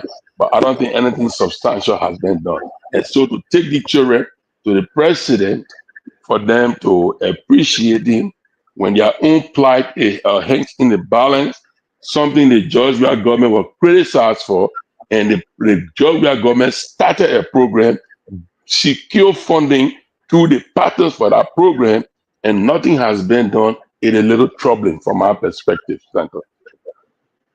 Thank you very much, Minister Wilson, the former Minister of Youth. But Jacob, let me come to you though. Something is not adding up. $3 million in the bank for this youth program. We will reach out to Cole Bangalore and hear from him. Well, let me hold on, stand on 1 minute. Let me clarify something. The $3 million was still with the UN system. You know, they don't give us this money. But we signed a document, we signed a contract for it. So we're not letting the dang with the government know they were with the UN system. It was money that was available that the riches. Yes, yes. I mean, all the government needed to do to bring another $3 million match to have a great program. Here we are, Jacob, real quick, because we'll be closing in like 10 minutes. So, Jacob, I'm kind of confused. Look at the rough video of the youth that want to see the president. That Uncle Sam was right. Who organized the program? Because all those youth don't have T-shirt hanging in the house that have President Joseph Yima Barga picture on it. It was well organized. Somebody gave them T-shirt that have the president picture on it. They gave them banner and say, go and say thank you. Is that the new modern era, the modern days of which we can brainwash our citizens that we just all celebrate something that is not important? I feel, and I would agree with Uncle Sam here, that the president will look a little bit, confused. That, hey man, don't you think the president who are going to a big town hall or rehab building that they just refurnished or built and talking about drugs rehab, and the president will go there and cut the ribbon and meet them, and then they will say, thank you, Mr. President. The president will say, my children, my fellow young men and women, you exercise this program to be better citizens tomorrow. But yeah, we are there going to the president mansion, his home, and they're saying thank you. And now people begin to say, why? But thank you for what? 17 months. Talk to me, Jacob. No. Start on that event from the video, quick video I saw. That event looked more to me like a Saturday kumbing exercise weekend. Weekend. We young people get together and move from place to kum government official and things that it didn't look like a formal government program initiative that's focused on tackling these issues. That's for me. I think that's the problem we have here as a country. We have a huge existential crisis like this, but we don't really take it seriously. A few people will go put some young people together, go to the president, put the camera on, try to make the president feel like things are happening, and just to pander to the presidency. That's so wrong. We have issues as a country, we need to be very, very deliberate about investigating these matters. It's a drug crisis we're talking about, the crisis of addiction. People are involved into addictive behavior. It has all sorts of implications for crime, for, kind of undermining the future of young people. It will have existential impact on the, on the prosperity of the economy in the future. We're not having enough productive citizens to be able to serve the country. This is a big problem. And I think that, we have to be very deliberate. We have to be very intentional about how we try to deal with this issue. And I don't think, and I make the point again, 1.5 years now, we're in the second year of the rescue government. I don't think we've been able to have a real coordinated approach towards dealing with this crisis of youth in addiction and the drug crisis with young people of this country. And if I was president of Liberia, I would not get engaged in that kind of thing. People come. We want to be clear. We want to have programs. We want to have initiatives. Now, Minister Zoga just talked about some of the great steps that were taken in the past. What do we need to do now to accelerate that process? Get technical people involved, get the experts involved, get different people, stakeholders involved, so that we're able to take real decisive action dealing with this crisis of drugs. Now, we can say DA, go and raid communities, arrest people. That's more like firefighting. We should do that. That has its own practical value, but that doesn't really solve the problem. We really have to go to the heart of this issue to understand why, in the first place, are young people going onto drugs. We need to tackle it from this root before we can even talk about arresting young people. Have we had deliberate policy action, commitment on the part of government to deal with this issue? I don't think so. I think a lot of sugarcoating is done. Put young people together on a Saturday to talk to the president. At the end of the day, some small thing drop, everybody goes home, the problem still persists. So is that the rehab? Is that the form of rehab, Dr. Richardson? Meet the president, go to the minister office, give him something, go home, go get food to eat, come back tomorrow. What's the major, no, seriously, Dr. Richardson, I'm not trying to get anybody helping. Fubi, can you search? What's the major intervention since President Walker took over that drugs will be the number one, Dr. Richardson, the number one on his list? What have this government done in 17 months? Center, I will need to do my research on that. I have not heard anything significant at this point, but again, I will have to read up on that. But your first question was the appearance of those who were at the president's residence today. I looked at those people who were holding the placard, and it's sad. They were not even into it. You could tell that somebody just gave them a piece of paper and said, just hold this in front of you. I watched their eyes. I watched their body language. It's not like they were enthusiastic or they were energetic or they wanted to be there. And it says on the placard that we appreciate you for your development agenda. So I was, if you read it, so it's almost like they were being staged, because what development agenda are we talking about that is personalized to them? Is it a development agenda that relates to taking them off the street, decreasing them being at risk youth, all these things? I was thinking about it, but yeah, I don't know, to answer your question, what he has done significantly, like a wow kind of a program, an outstanding, robust program for the youth. But again, this is Simo in Liberia, So. Thank you. While we wind down this, Diesel, you're coming later. Let me bring in Councilor Good. Councilor Good, though, 17 months. What happened then for the youth on the street, the drugs dealers, the Zogos, and the unprivileged, the underprivileged, any way you call it? So, I think for me, I'm not too sure, with the exception of the DeLoans program, of what really the government had done in terms of taking the young people from the streets. I don't know.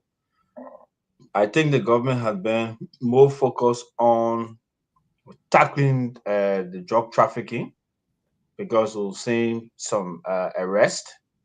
We're seeing the prosecution of a major drug trafficker, and they got conviction. So I think there where the attention had been placed more than maybe taking the children from the street. Probably when they reduce the inflow of the drugs in the market, then they can focus. At that time, they will have probably put in plans to get a rehab center, well built and furnished, so that when you take them off the street, but you saying probably this probably don't you but because the one but you can say probably. You can say probably. If you don't know, you don't know. This it has to be probably no. I'm showing.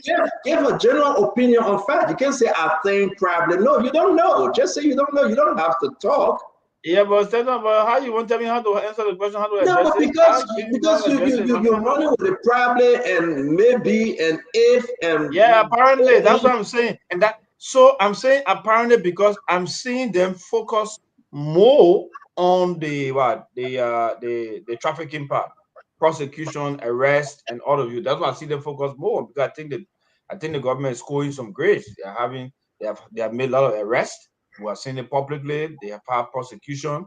So that's why I see the energy being played. And that's why I say maybe it is a strategy to reduce the inflow. And then by that time, they will now have a program in place to have a place prepared for the children to be kept. Because you cannot take the poor from the street. Where are you going to carry them? You're going to carry them, and are we going to bring them to Spoon Network?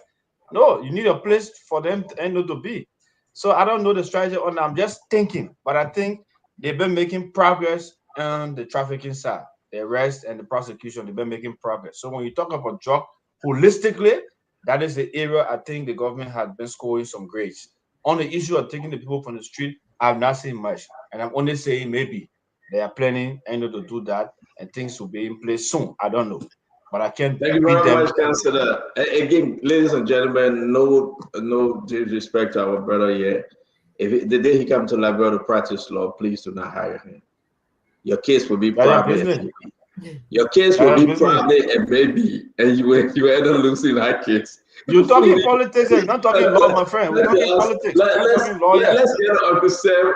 Before we go ahead, politics, our opinion.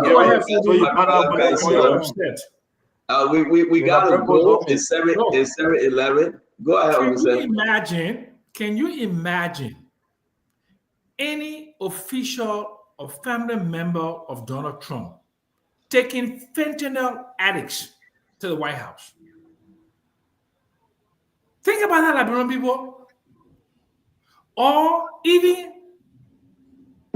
in Ghana or Sierra Leone or whatever, to take these addicts to the residence of the president.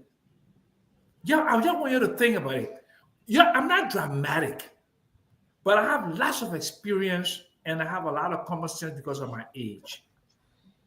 Can you imagine fentanyl addicts, people who are involved in the opiate crisis, the junkies, going to the White House to affirm the presidency of Donald Trump? I see people in the street there, oh, what have you done? I want to give you a name, Reverend Samuel Nunu from Blabba. I've fed drug addicts for 10 years, every Sunday, 150 to 200. When I have my businesses in Liberia, I contributed to building a church that served as a rehab in Blabba, near Sonoma, where I was born. You attack me all the time, but what I have done, I'm 72 years, I have done a whole lot. Compare me to your uncles, your parents, and other people in your family, what they have done for Liberia. So let me just leave the other one, but let's go back to the main topic. It hurts me. It hurts. It boils my soul that Liberians, we think like we're not even from Earth, from another planet. And even people from another planet, they will have more sense than us. So when Dr. Richardson, you know this better. Addicts, don't have a sense of being. They don't have a sense of awareness. They don't have a sense of even where they are.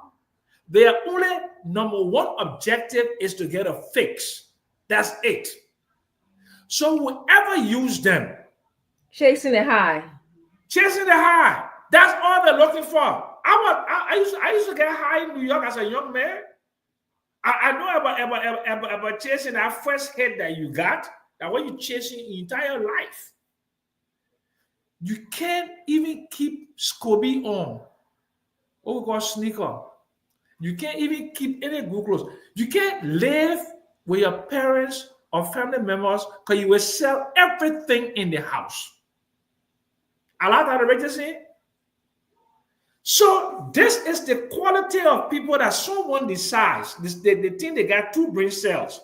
So they say we'll take the Zocos to President Joseph Boyka house to score political points. To score political points with drug addicts. And my people, what have we come to? And he was just saying that he knows everything. Yes, I know a lot of stuff because I know drugs. I know what drug did to me and what it did to my friends. And I know what I did in Liberia. So somebody should apologize to Liberian people for doing that and orchestrating such a dastardly, and what I would call dastardly, that's something that is so bad, it beyond wicked, it beyond evil, ain't got no sense at all. To take Zogos to Joe Boyka house, to hold a placard to him, Fubi, and the rest of the people who support the rescue, you condemn it. You tell the person who took the Zogos there that the person is not in the best interest of Joe Boyka. I beg you, I hold your foot. You don't politicize it. There should be some kind of truth that is universal, that all of us can agree upon, that this is so bad, that this is so dastardly, that it should never occur in a country where we live in, where our neighbor's drink is buried in. You're stopping. This is not politics. This is insanity. This is madness. This is stupidity. This is ignorance. This is, you don't live like you're living in the 21st century where people think and build. Thank you, Uncle Sam. Thank you so much. Uncle Sam, thank you very much. We want to say we're end with Fubi and our brother. Then Zizoga will close. We already have to go. Today is Saturday. That Richardson is giving me very, very bad eye. She gave me just about 2 hours, but she just gave me that proceed because Abraham saying that he got to eat. But now we're standing. I want to say Fubi, then Paul Kennedy, then we'll wrap the show on this topic, man. I wanted to bring in the agricultural conversation. We'll keep it for tomorrow on Monday. It's big. I will have to share the dark note with you guys. The issue about that, they still putting all this money, Dr. Richardson. And Jacob, can you just study a little bit? The money about the World Bank funding to small farmers, we've been running with that for a long time. But surprisingly, under this government, they cannot stop it. So we got ministers and lawmakers still receiving the money. You remember Americana received $250,000, and it made him to be senator. The money made him to be senator. Western God family received $75,000, right? And I'm serious because this money is still there. And this new government people now, they are pushing and saying they want to share. So we gotta go into Is there some World Bank funded agri project? Yes. Yeah. I don't know. Maybe I'm going to send you the information. I got a lot of documentation on that. But the agriculture minister will be appearing before the Senate subcommittee, I believe, or the entire Senate on the Senate floor on that issue. And it's very important that you follow. He'll be appearing on the 3rd. It's very important that you listen to him. The agriculture ministry got a lot of serious issue happening. We talk about issues that we'll be raising here on Monday, right? I received a lot of information from agriculture ministry. Again, people talking about payroll disparity. They are talking about what is happening there. What's the thing about payroll disparity? What is the thing about everybody just giving Joseph Boyka hard time? Look at the old man sitting out. Look at he tired. No, look at that video. It's like they're giving him hard time. Not the Liberian people, but it's the ministers and the government officials. They are there draining him with corruption. Now, guess what happened, Fubi? It's the youth. What have been done for the youth in the country? What this government, the Zogos, people are immune to Zogorization. You can eat with them, you can drink with them, you can go watch the game with them. They are immune. So I see my brother, the councillor, saying maybe it's not a policy. Jacob, is it? Maybe the government will do this. Is that a new policy that you guys are writing now? But well, let's hear you, Fubi and Paul. Yeah. So, firstly, I would during election periods, we go to the various Zogos, the ghettos, and other things to run campaign.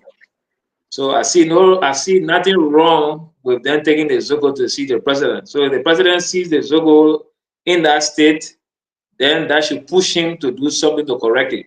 So I see nothing wrong with that. It's something that the president should be able to see firsthand. So because during the campaign, it was a major part of the UP campaign. Even the song, the Kush killing all Buka Denzo, that was the hit song for the campaign. So now that the president is in charge, it's only prudent that he see this is a campaign message for the guys, and afterwards, these guys are staying in the same condition. So that should urge him and push him to be able to correct that. So I don't have a problem with people taking the Zogos in that state to the president for the president to see them firsthand. On the issue of the whole drug fight, the government maybe making some arrests, but I was against that whole issue of just moving from ghetto to ghetto and breaking them down. And because I criticized the same thing during the WIA administration. And it's good that the minister, former minister, talked about the issue of the program that they had, and I think the current government is supposed to build on that. And it's good that he also made it clarity that the funding is not with the government of Liberia, but it's in the UN system that they need to tap on and be able to take advantage of that, because that has been my message to fighting drug abuse. It's not about going and arresting those guys from the ghettos and taking them to DA, holding cells, collect $20 from their parents, and release them back to the society. At the end of the day, it seemed to me like a money-making scheme from DA. They run to these ghettos, raid them, collect these guys in huge numbers, put them there. If you're arresting 100 persons per day and you're collecting $20 for each person, that's a huge money at the end of the month. So it becomes a business instead of fighting the actual drugs. So build these, invest into rehab centers, give these guys training. Don't even keep them there for, you arrest them from the ghetto, straight to the rehab. Spend some 3 or 4 years in the rehab, train them and give them all this necessary stuff. When you release them to the society, you give them packages to come and do, to make a better life. If somebody comes to sell pepper color in your community and they pass it around, buy your color, and nobody buys from them, they come back the next day to sell color, nobody buys. That person will not come back to sell color in a community because they know that people there are not buying. It's the same way. So if you collect these guys from the ghetto, take them to the rehab, train them, detoxicate them, and train them and get them all the necessary stuff, and you do that around from ghetto to ghetto. At the end of the day, if you manage to collect all these guys that in this state from the ghetto, they put in the rehab and training them, people come and they don't have people to smoke that kush. They will not come here to sell kush because they know that there will be no market. So change their approach. So it's not just about arresting, breaking ghettos. Change their approach. Collect the users from the street and put them, confine them, flood their system and train them. When you have that a massive campaign across the country, you will yield better results than just raiding ghettos. And that's why I criticize Fadiga and for doing it vex. So then you got to change their approach. It's not about breaking down ghetto. Because you break more ghetto, and like Councillor Gu said, government officials are also bringing in drugs. So when they're bringing in all these drugs, so how will you stop it? They're using all these entries and they have passes. Because the drug cartel is not a cartel that you can break easily. Even the Greater America cannot break that cartel. So Liberia will not break that cartel. So change the approach, collect the users, take them to the center, detox them, train them, and make them and refine them. When they come back to society, they come back as different beings. That approach to me will solve the problem of arresting drug dealers. You saw the $100 million drug case. What happened to it? After the guy went to court, at the end of the day, not guilty verdict. The next minute they were in the plane out of the country. So you're not going to solve that problem because the guys will bribe everybody in the system because drug money, the fast money, and the sweet money. And who are all those that connected with want that money? So that's the same fight you saw with Fadiga and Kurman, accusing him of taking money from drug addicts. If somebody will take the leave $25,000 drug job in America and come to Liberia for $1,000 job, you should know that drug money, that sweet money. And who you want to be in that money? So change the approach. Watch this something about El Chapo. You know, you found try to watch that guy whole series and see how the guy managed to beat the system everywhere. He had, even with the DEA, you have people that you're paying on a payroll. So you cannot beat that system. So change the approach. Deal with the users, rehabilitate them. So I think that project that we are project that will say, let the government build on that project and use it to change the scenario and stop running about saying fighting drugs. You're not winning that battle.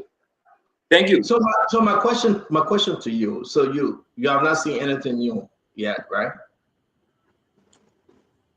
No. For the fight against drugs, I've criticized that approach, and I don't think that approach will work. It will not change anything. So they gotta just change it. So again, are we going to? We don't have no money in the budget about this drugs issue. Now we got to beg Egypt. The Egyptian government maybe going to come and build their own rehab. They don't not build a small rehab. We don't contribute to the deal. They don't do it extremely well. He built a small rehab. This rehab is not even funded by the government. I believe at some point he went to Zoga Wilson. And Zoga, you guys were working on something, right? Till we kick you out, yeah, right? Till I campaign against you and I remove you, right? You guys were working on something, Dizo? Something like what? You and Dillon? No. Senator Dillon invited me to the launch of his rehab, which I participated. I was there along with the Justice Minister and the former Vice President. We supported him, and he launched his program. Yeah, so on our line, yeah, but he did not make like a formal request asking government to help him financially. Not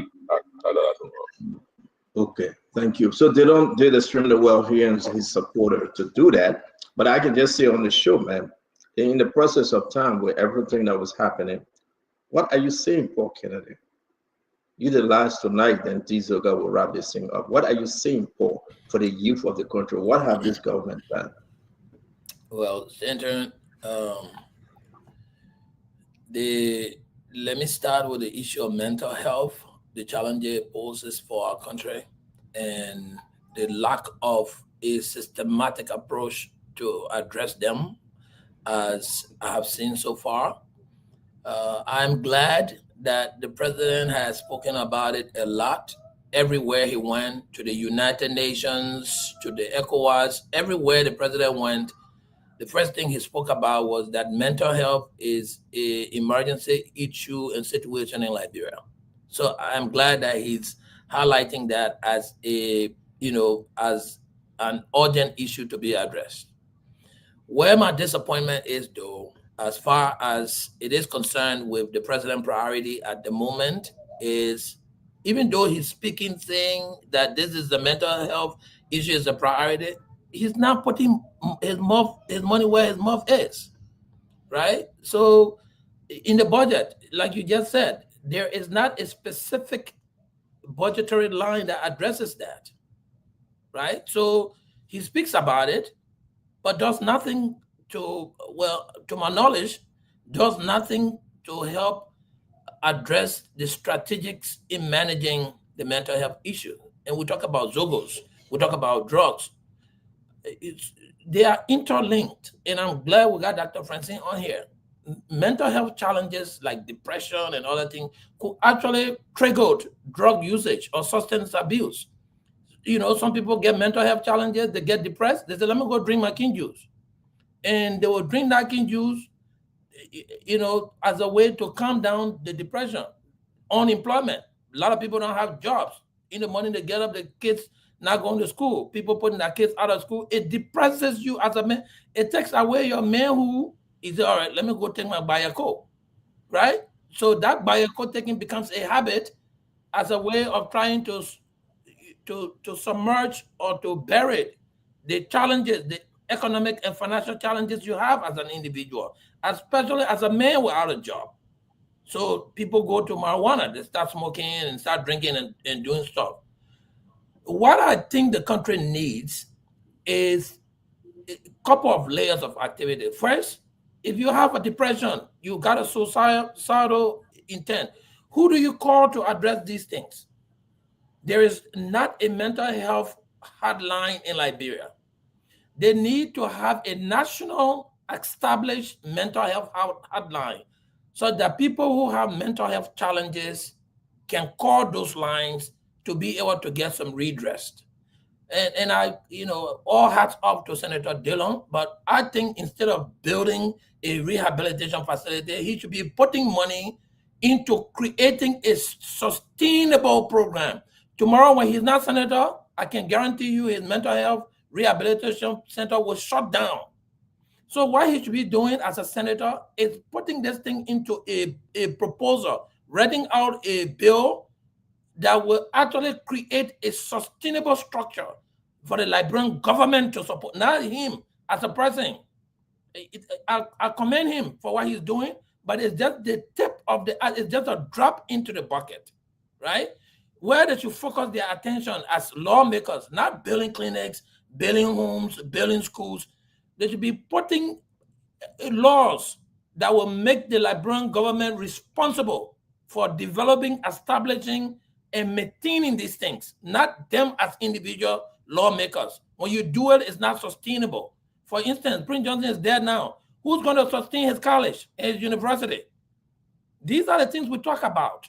Government officials should not be personally getting engaged in establishing these things. Instead, they should be using their powers to establish the laws that will make the allocation and appropriation in government budgetary framework to support these things. So that when I need to call, there is a call line I can call, and there is a rehabilitation, national rehabilitation centers that people with mental health challenges can go to. There are a couple of organizations like Liberia Streets, like Liz, Liberia Safe Space Initiative. They are doing awareness, but it's not enough.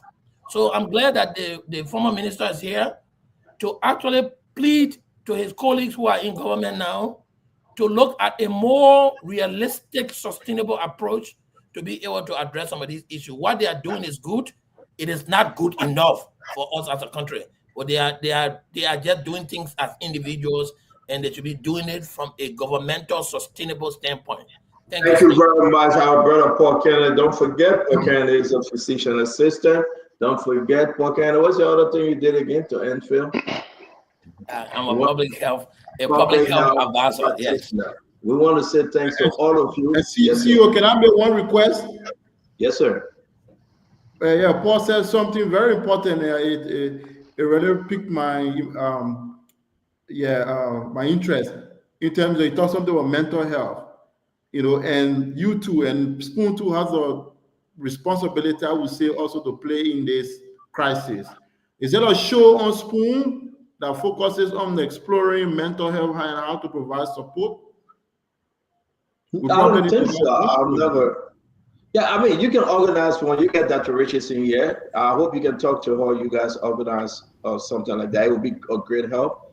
Everybody know the area. If you put me in mental health, I would need mental health counseling. Right. It's not just mental health, but Jacob, is the holistic health intervention. I submitted a proposal already. I think COTT is reviewing, looking at that. We'll be, discussing health issues on Spoon. Discussing basic preventive health. But there you have it. You got Paul Kennedy. Yeah, you got Dr. Richardson. We're working behind closed door on how it's going to work. That would be very, very interesting. I'd love to see you guys. It's going to be health talk, especially on the weekend. On Saturday, I can excuse myself, and you'll do that. You'll have much more engagement. Yeah, on the so Saturday. Jacob is in the work. We still need the CEO approval. she's reviewing the evidence. But that was submitted already. No, you got my approval. I would talk to Madam Titi, who is the CEO, but as a board member, and you got my approval. CEO Emeritus. CEO Emeritus. I'm a board member, not a CEO with a lot of shares in the company. Is the chairman of the board. Shares. No Don't forget, we got Diesel. Diesel is in town. Diesel is in Trenton. What's up, brother? Don't forget, Diesel is in Trenton. He's training right now. The man went to Liberia. When he called me, I said, Diesel, where are you? I just came back from vacation. I said, what? You went to your own country on vacation? I've never seen that, though. It means I just came back on vacation, but you see the house. Diesel, can you do a closing for us to go this? Other don't be brother. All right, thank you so much. First of all, point of correction, I never live in Trenton. I live in Northeast Philadelphia.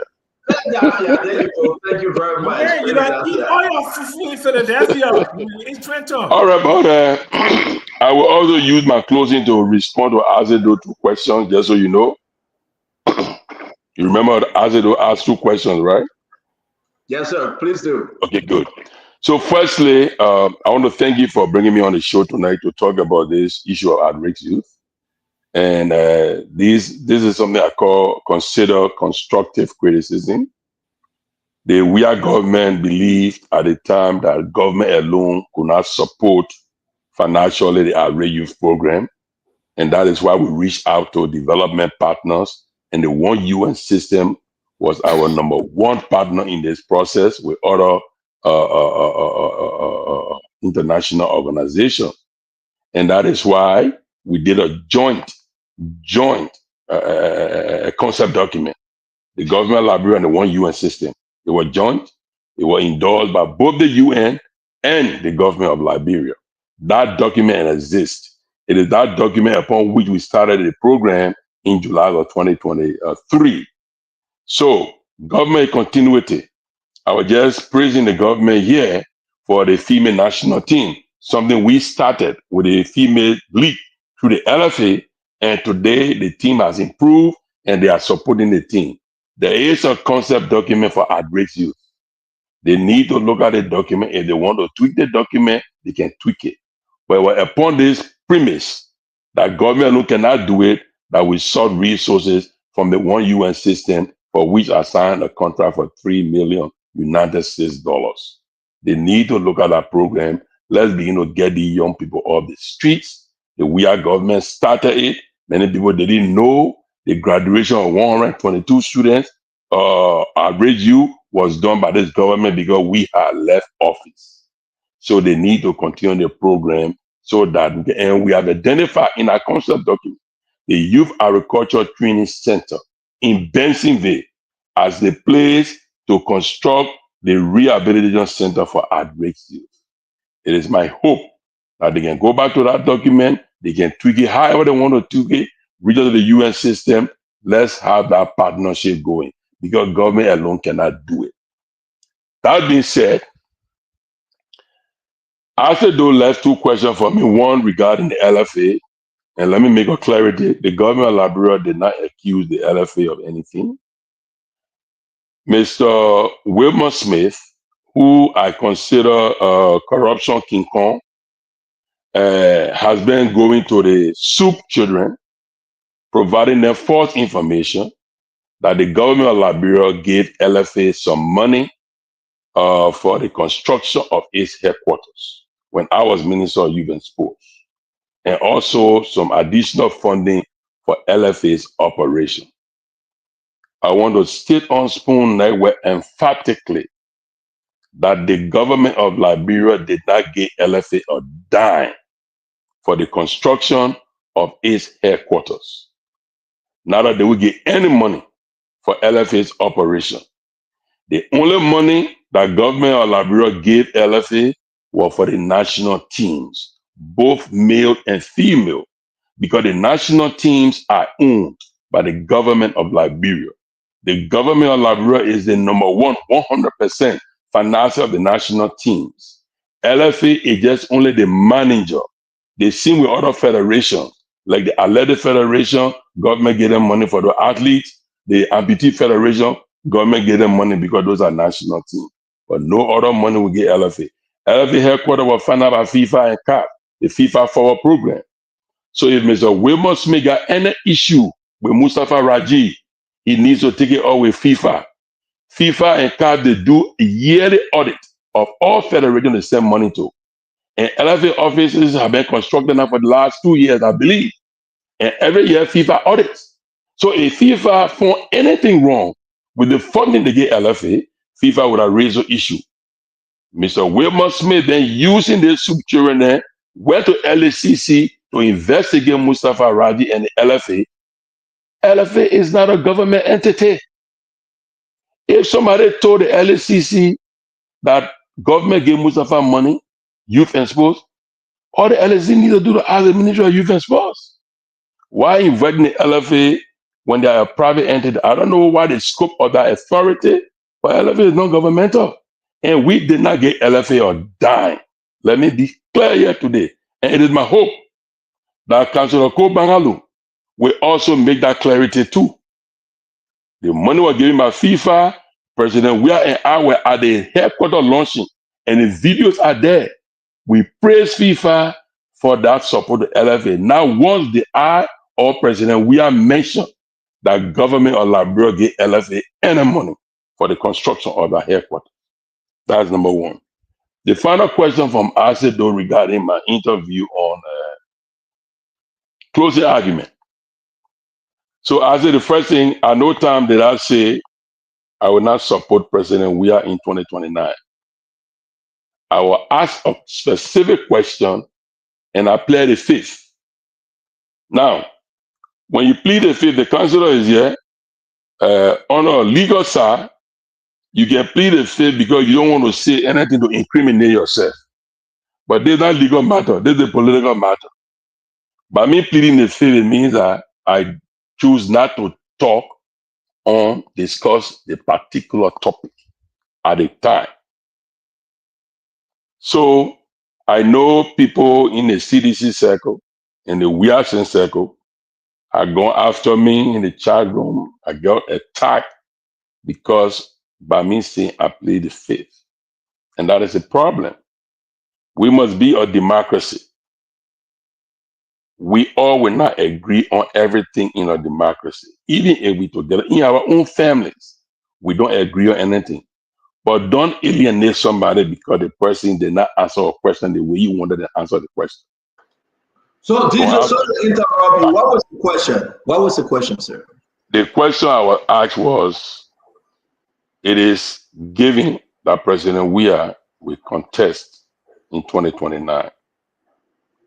We are support and campaign for him in 2029. And I say I plead the fifth. Why you plead the fifth? It's not a legal issue. But I just said, from the legal side, when somebody plead the fifth, they don't want to discuss the topic. They don't want to discuss the issue. So then we're going to take the time to push it if you allow us. But you push it, you will not get anything out of me. I agree, but please The allow issue- me. The issue is this. Please The allow issue me. is this. Yeah, I hear you. Let's hear you. Why you think your friend, your brother, the man I call you, how they call it, bucket, drum bucket, or a double bucket, or whatever name he got for you, in a playful football name. But my issue is that he appointed you Minister of Youth and Sport. You serve well. In our eyes, in my eyes, you serve well, and I have no report on you that you are corrupt. Now, if he's running 2029, I thought you should champion the fact that be announcing it right now that you will support him. Are you having a change of thought on him?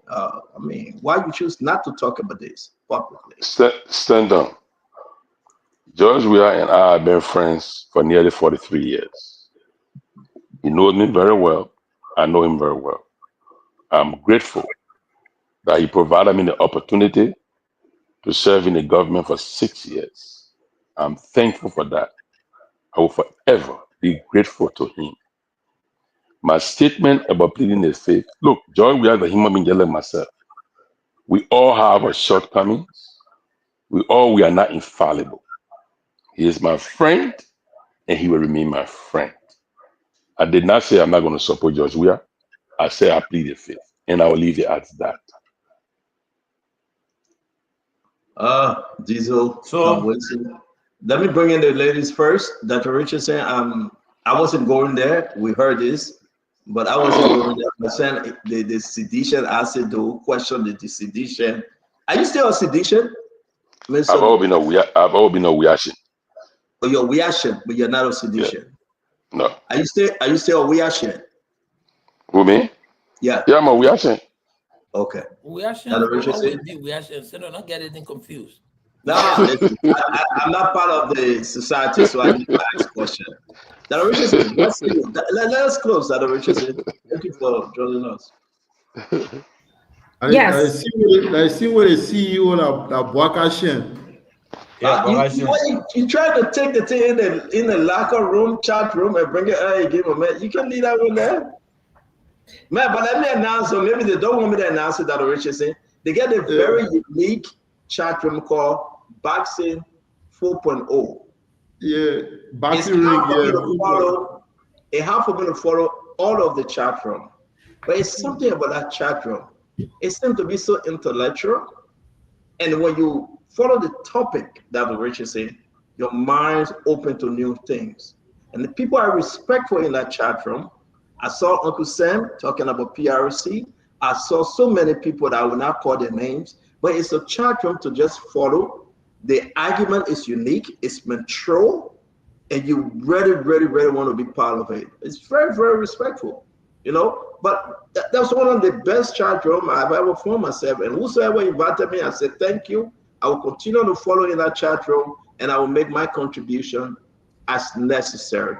But it's one of the best chat rooms out there that if you are an intellectual in or outside of government, and you like civil conversation, you must follow that chat room. The time people come in that chat room most often is our time, 2 a.m., 3 a.m., 4 p.m. our time. I don't know, these guys don't sleep. But I will encourage everyone, if you are on WhatsApp, follow that chat room. You will learn a lot. And I mean, I'm very, very getting intrigued. Yeah, boxing race. It's the only chat room I have both UP, now you both UP, CDC, ANC, AFP, everyone. It's the only chat where everyone is in. But it's more mature. It's more mature. It's not the thing somebody will cost you and bring in different funny video. It's just more mature. That's how I see it. I'm seeing a detour in that chat room. I see former Minister Burma Kamara. I'm seeing folks in that chat room, the former speaker, the current speaker. I see representative, but they are all mature. They are sticking to the issue. They are sticking to I'm in that chat room, Senator. I'm in that chat room as well, Senator. I'm in the chat room as well. Yeah, I've never praised a chat room, but Dr. Richardson, maybe if they invite you, join it and just observe.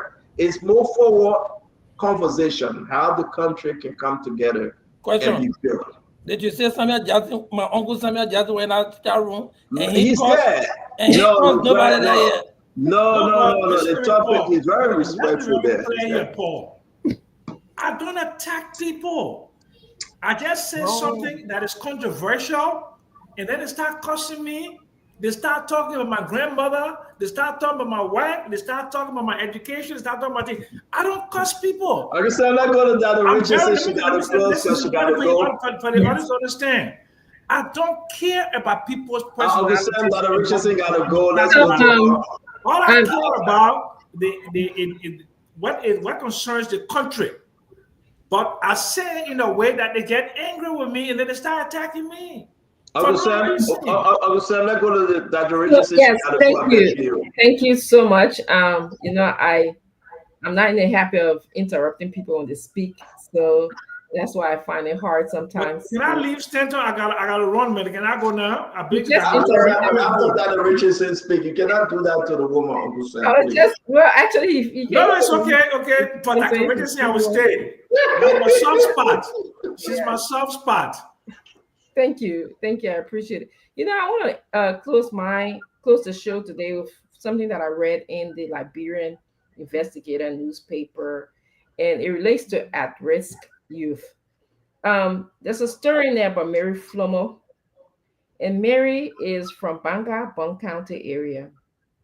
She's right now crying for justice, safety, and for her to have a second chance in life. And Mary's story goes like this. She was raped numerous times by her father on his farm. Mary was raped numerous times by her father on his farm. Mary is an incest survivor. Mary's story, although raped by a relative, is not uncommon. For many Liberian women, a high significant proportion to be touched improperly by men.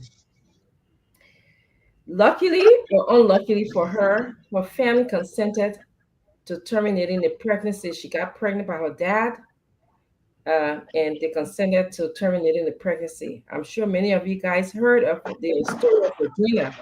Regina today got pregnant. She's never to be found. We have not heard from Regina. She was taken, in somewhere in Zedru. We have not heard about her. But we're talking about at-risk youth. They come in different categories in our country. They come in those who are abusing drugs. They come in those women and girls and boys who have been touched inappropriately, that have left psychological scars on them. So today I'm asking, if we want to be serious about this discussion, is to develop something as simple as a shelter. Perhaps the money that Dee Zoka Wilson was talking about, that money could have been matched by our government, making it $6 million, okay, to at least open something like a shelter or continue a shelter, sustain a shelter, transitional housing, bringing awareness to this situation that please do not touch a woman or a boy inappropriate, or someone who does not give you the consent to be touched. That's a jingle, a simple jingle could be played on our different radio stations. We could open vocational centers. That's the second chance that Mary is asking for. She's now, have lost a child. She's by herself, living with her mother, has no skills. Is that the next generation that we want? So she needs tutoring. We could open a tutoring, a mentoring center. But let's look at the psychological scars. This young woman will be traumatized for the rest of her life. Anytime she sees her child, she's going to think directly or indirectly about the child that she terminated for a lifetime. This is where counseling services come into play. Again, goes back to the money that Dee Zoka Wilson was talking about. Counseling service, social service, case management service, and not forgetting medical support. Medical support that this woman who was raped, we don't know. I talked about Regina as well. Regina suffered fistula. If you know what fistula is, you understand. It's when you're urinating and going to and doing number 2 at the same time as a woman. So some sort of medical support is needed. But let's talk about the perpetrator, who is her father. Was he ever taken to court? Yes, and that happens many times in Liberia, where the perpetrator sits there and everybody thinks it's okay. He continues to make his farm. Was he ever assessed to see if this is something biological? Sometimes there's some people who they are, they are wired wrongly, or maybe, I don't know, wired differently. Perhaps, they get their high when they see young girls or young boys as opposed to their age group. So these are all the things that has major impact on our society, the young people, that we need to specifically be thinking about. So I close today. Instead of having people go sing in front of the president's house and singing, we appreciate you at Red Youth. Let's take this issue serious and get money to support these things that I've spoken about. Thank you. Dr. Richardson, thank you very much. And thanks for your participation. Uncle Sam, you want to close? Yes, okay. My man, the message you were leaving, man. Why you closing on again? Hey, you were leaving earlier? You're right. You're right. The man said, you need to ask Sam Jackson to pray for us, to close us in prayer. The mayor that eat fufu and dumba in Trenton. Trenton is the largest Bassa community outside of Liberia. Okay. Yeah, no. but he says in Pennsylvania, the Philadelphia area. No, if not Philadelphia, because Morrisville right across. Thank you, Jacob. I already share your information with Paul. You guys can work on those things, and I'll talk to Madam Titi. I want to say thank you to all of you. We can close the show now, right? Okay, Dama, you want to come? The drug business, like Zuma said, is an existential threat to the country. Existential, Mary, what it means is that we don't do something about it, it could destroy the country. The Unity Party government ran an effective campaign where they blame the increased drug use on the Weah administration. It is a moral obligation on their part, not because they won an election based upon the propaganda, because it's the reality in the country. The drug business requires not something draconian, but it requires a lot of common sense prescription. The first thing, you got to stop the drug from coming to the country. Interdiction.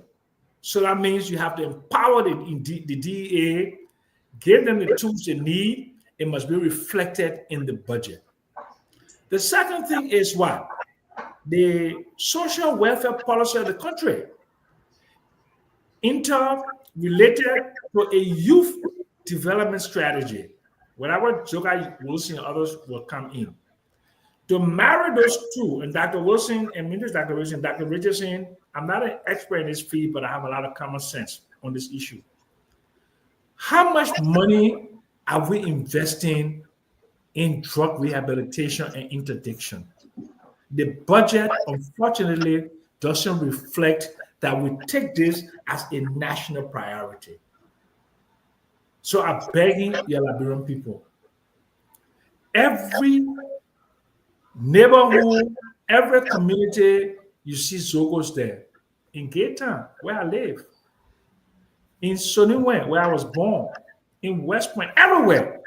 In Zogowe, in Buchanan, in the rural areas. In Zwedru, in Greenville. So I beg my people, and I'm appealing to my president. I hold his foot. Let him make this a part of his priority to help the country. Because if you don't do that, you can't fix roads, you can't build, you can't do anything if you don't fix this vexing problem. You see them when you go to Stop and Shop. How many of y'all go to Stop and Shop or Habel? You see them when you come outside. Allah? No, you don't. They're very visible. So I beg you, this is something, let's not politicize it. It is not about UP or CDC. This is a national. There must be one universal truth. Like the sun will come out tomorrow. That's how Zogo business is in Liberia. So let's do it. I beg you, my people. I hold your foot. God bless you and God save the country. Amen. So we are done, guys. Thank you very much, Jacob. Thank you, Councilor Gould. Thank you, Paul Kennedy, Fubi, my brother Diesel. Thank you as always, ladies and gentlemen. Oh, stand on. I know you feeling, but I have to put you on the spot on one thing before you close. Gotta put you on the spot. Hello? Yeah, we hear you. I gotta put you on the spot. Okay, good. So I am the chairman of the board of directors of the Antoinette Totman Shisha Home. The home is located at 10th Street and Coma Avenue. We cater to individuals with intellectual developmental disability and cerebral palsy. I reached out to Spoon Network, my own friend Spoon, Titi Cannon, to help raise funds for that program, like he's done for many other people. You guys will not believe that Stanton and Titi tell me that. Stanton is a humanitarian. These are vulnerable people we're talking about today. Okay? People with developmental disability. We have been supporting without any support. Only through donor helping all year, there and then. It is just for the first time this year that the government at least gave us some money for the home. And Stanton, my own good friend, They said I have to promote. I will tag the man. I'm gonna put the man in spot. Be a man myself. Man broke. Yeah, man. My man gotta go. No, after the man, I say I have to raise for the problem. I ask for fee. He and Titi Kana, they deny me. So I'll put you on the spot on it today. I finished. Jizo. Yeah. Megan talk, but I will call you with talk. And I okay. Remember, if the folks need to come on, bring them on, Jizo. I will bring the folks on. I want to raise for the home because we've been supported by donor. I think it was just the first time since 1965 that the government at least gave us something for the home this year. Everything I do donor agency. So I wanted you to help me raise funds on your problem. Are you saying now you're going to get mad at me, right? Yeah. You saying 6 years on your leadership, right? 6 years. You didn't contribute to that program. The government, the government didn't contribute to that program. But 17 months on Joseph Yuma Boaka, the government have contributed to that program. Look, why you not bring politics on this? When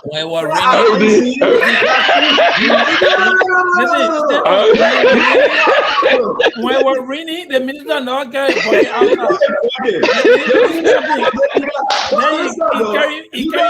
when I hold on, I'll respond to the man. When I was in government, I was not part of the home. Okay, and I don't know any formal request being made to the government at the time, but this time formal request was made. My man, I think it was 1965. Wait,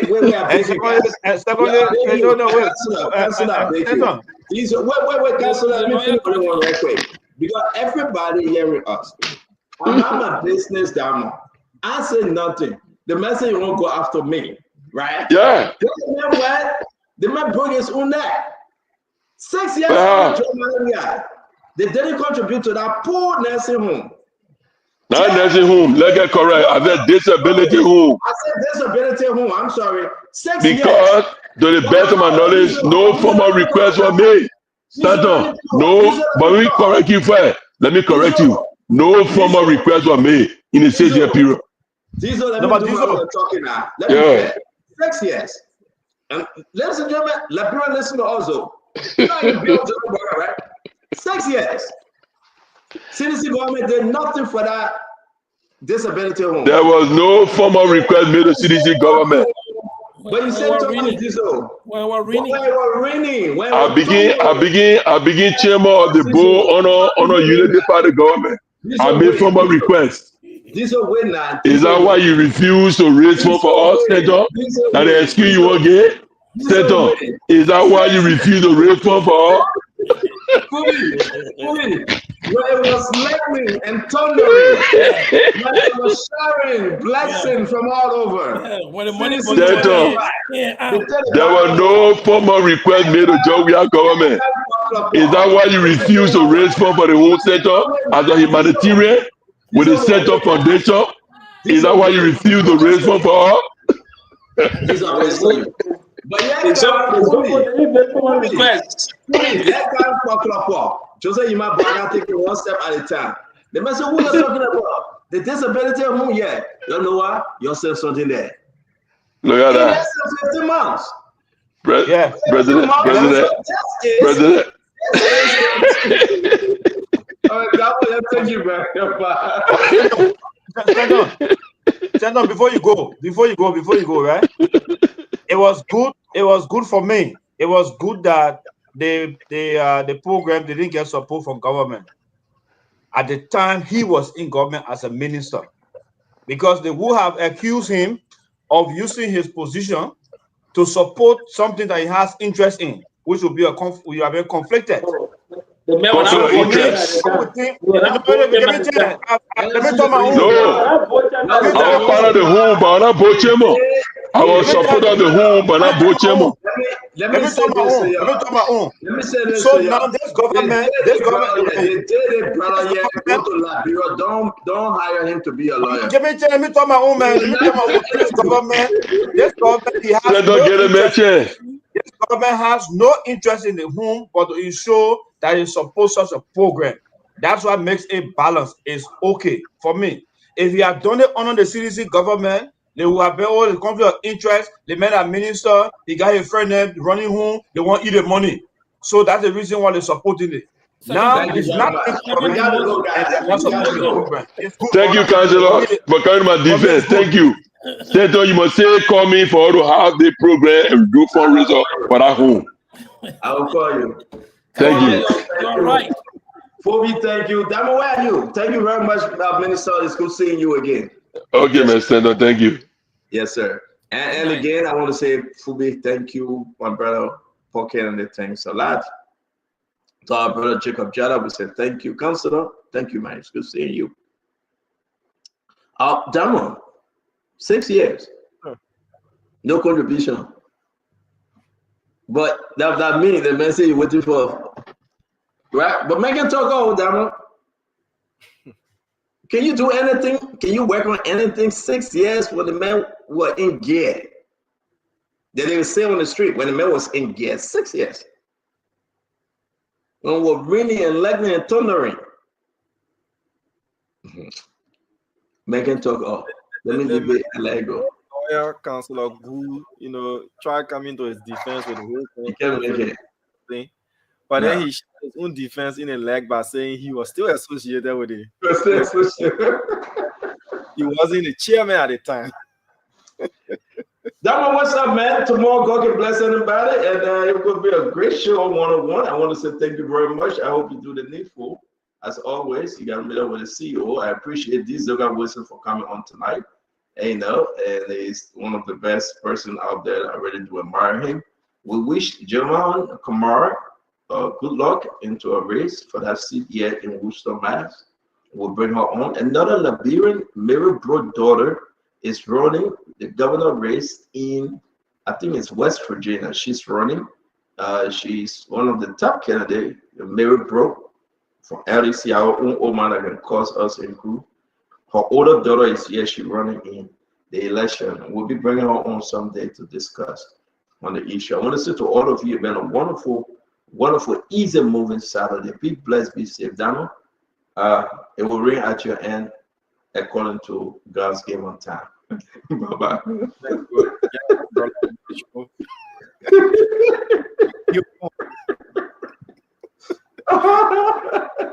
Oh, Lord. All right, folks. Pleasant night to you. Thank you so much for watching. And this is how we draw down the curtains on tonight's edition of Spoon Talk. My name is Diamond Slanger. I've been producing. A good night and bye-bye.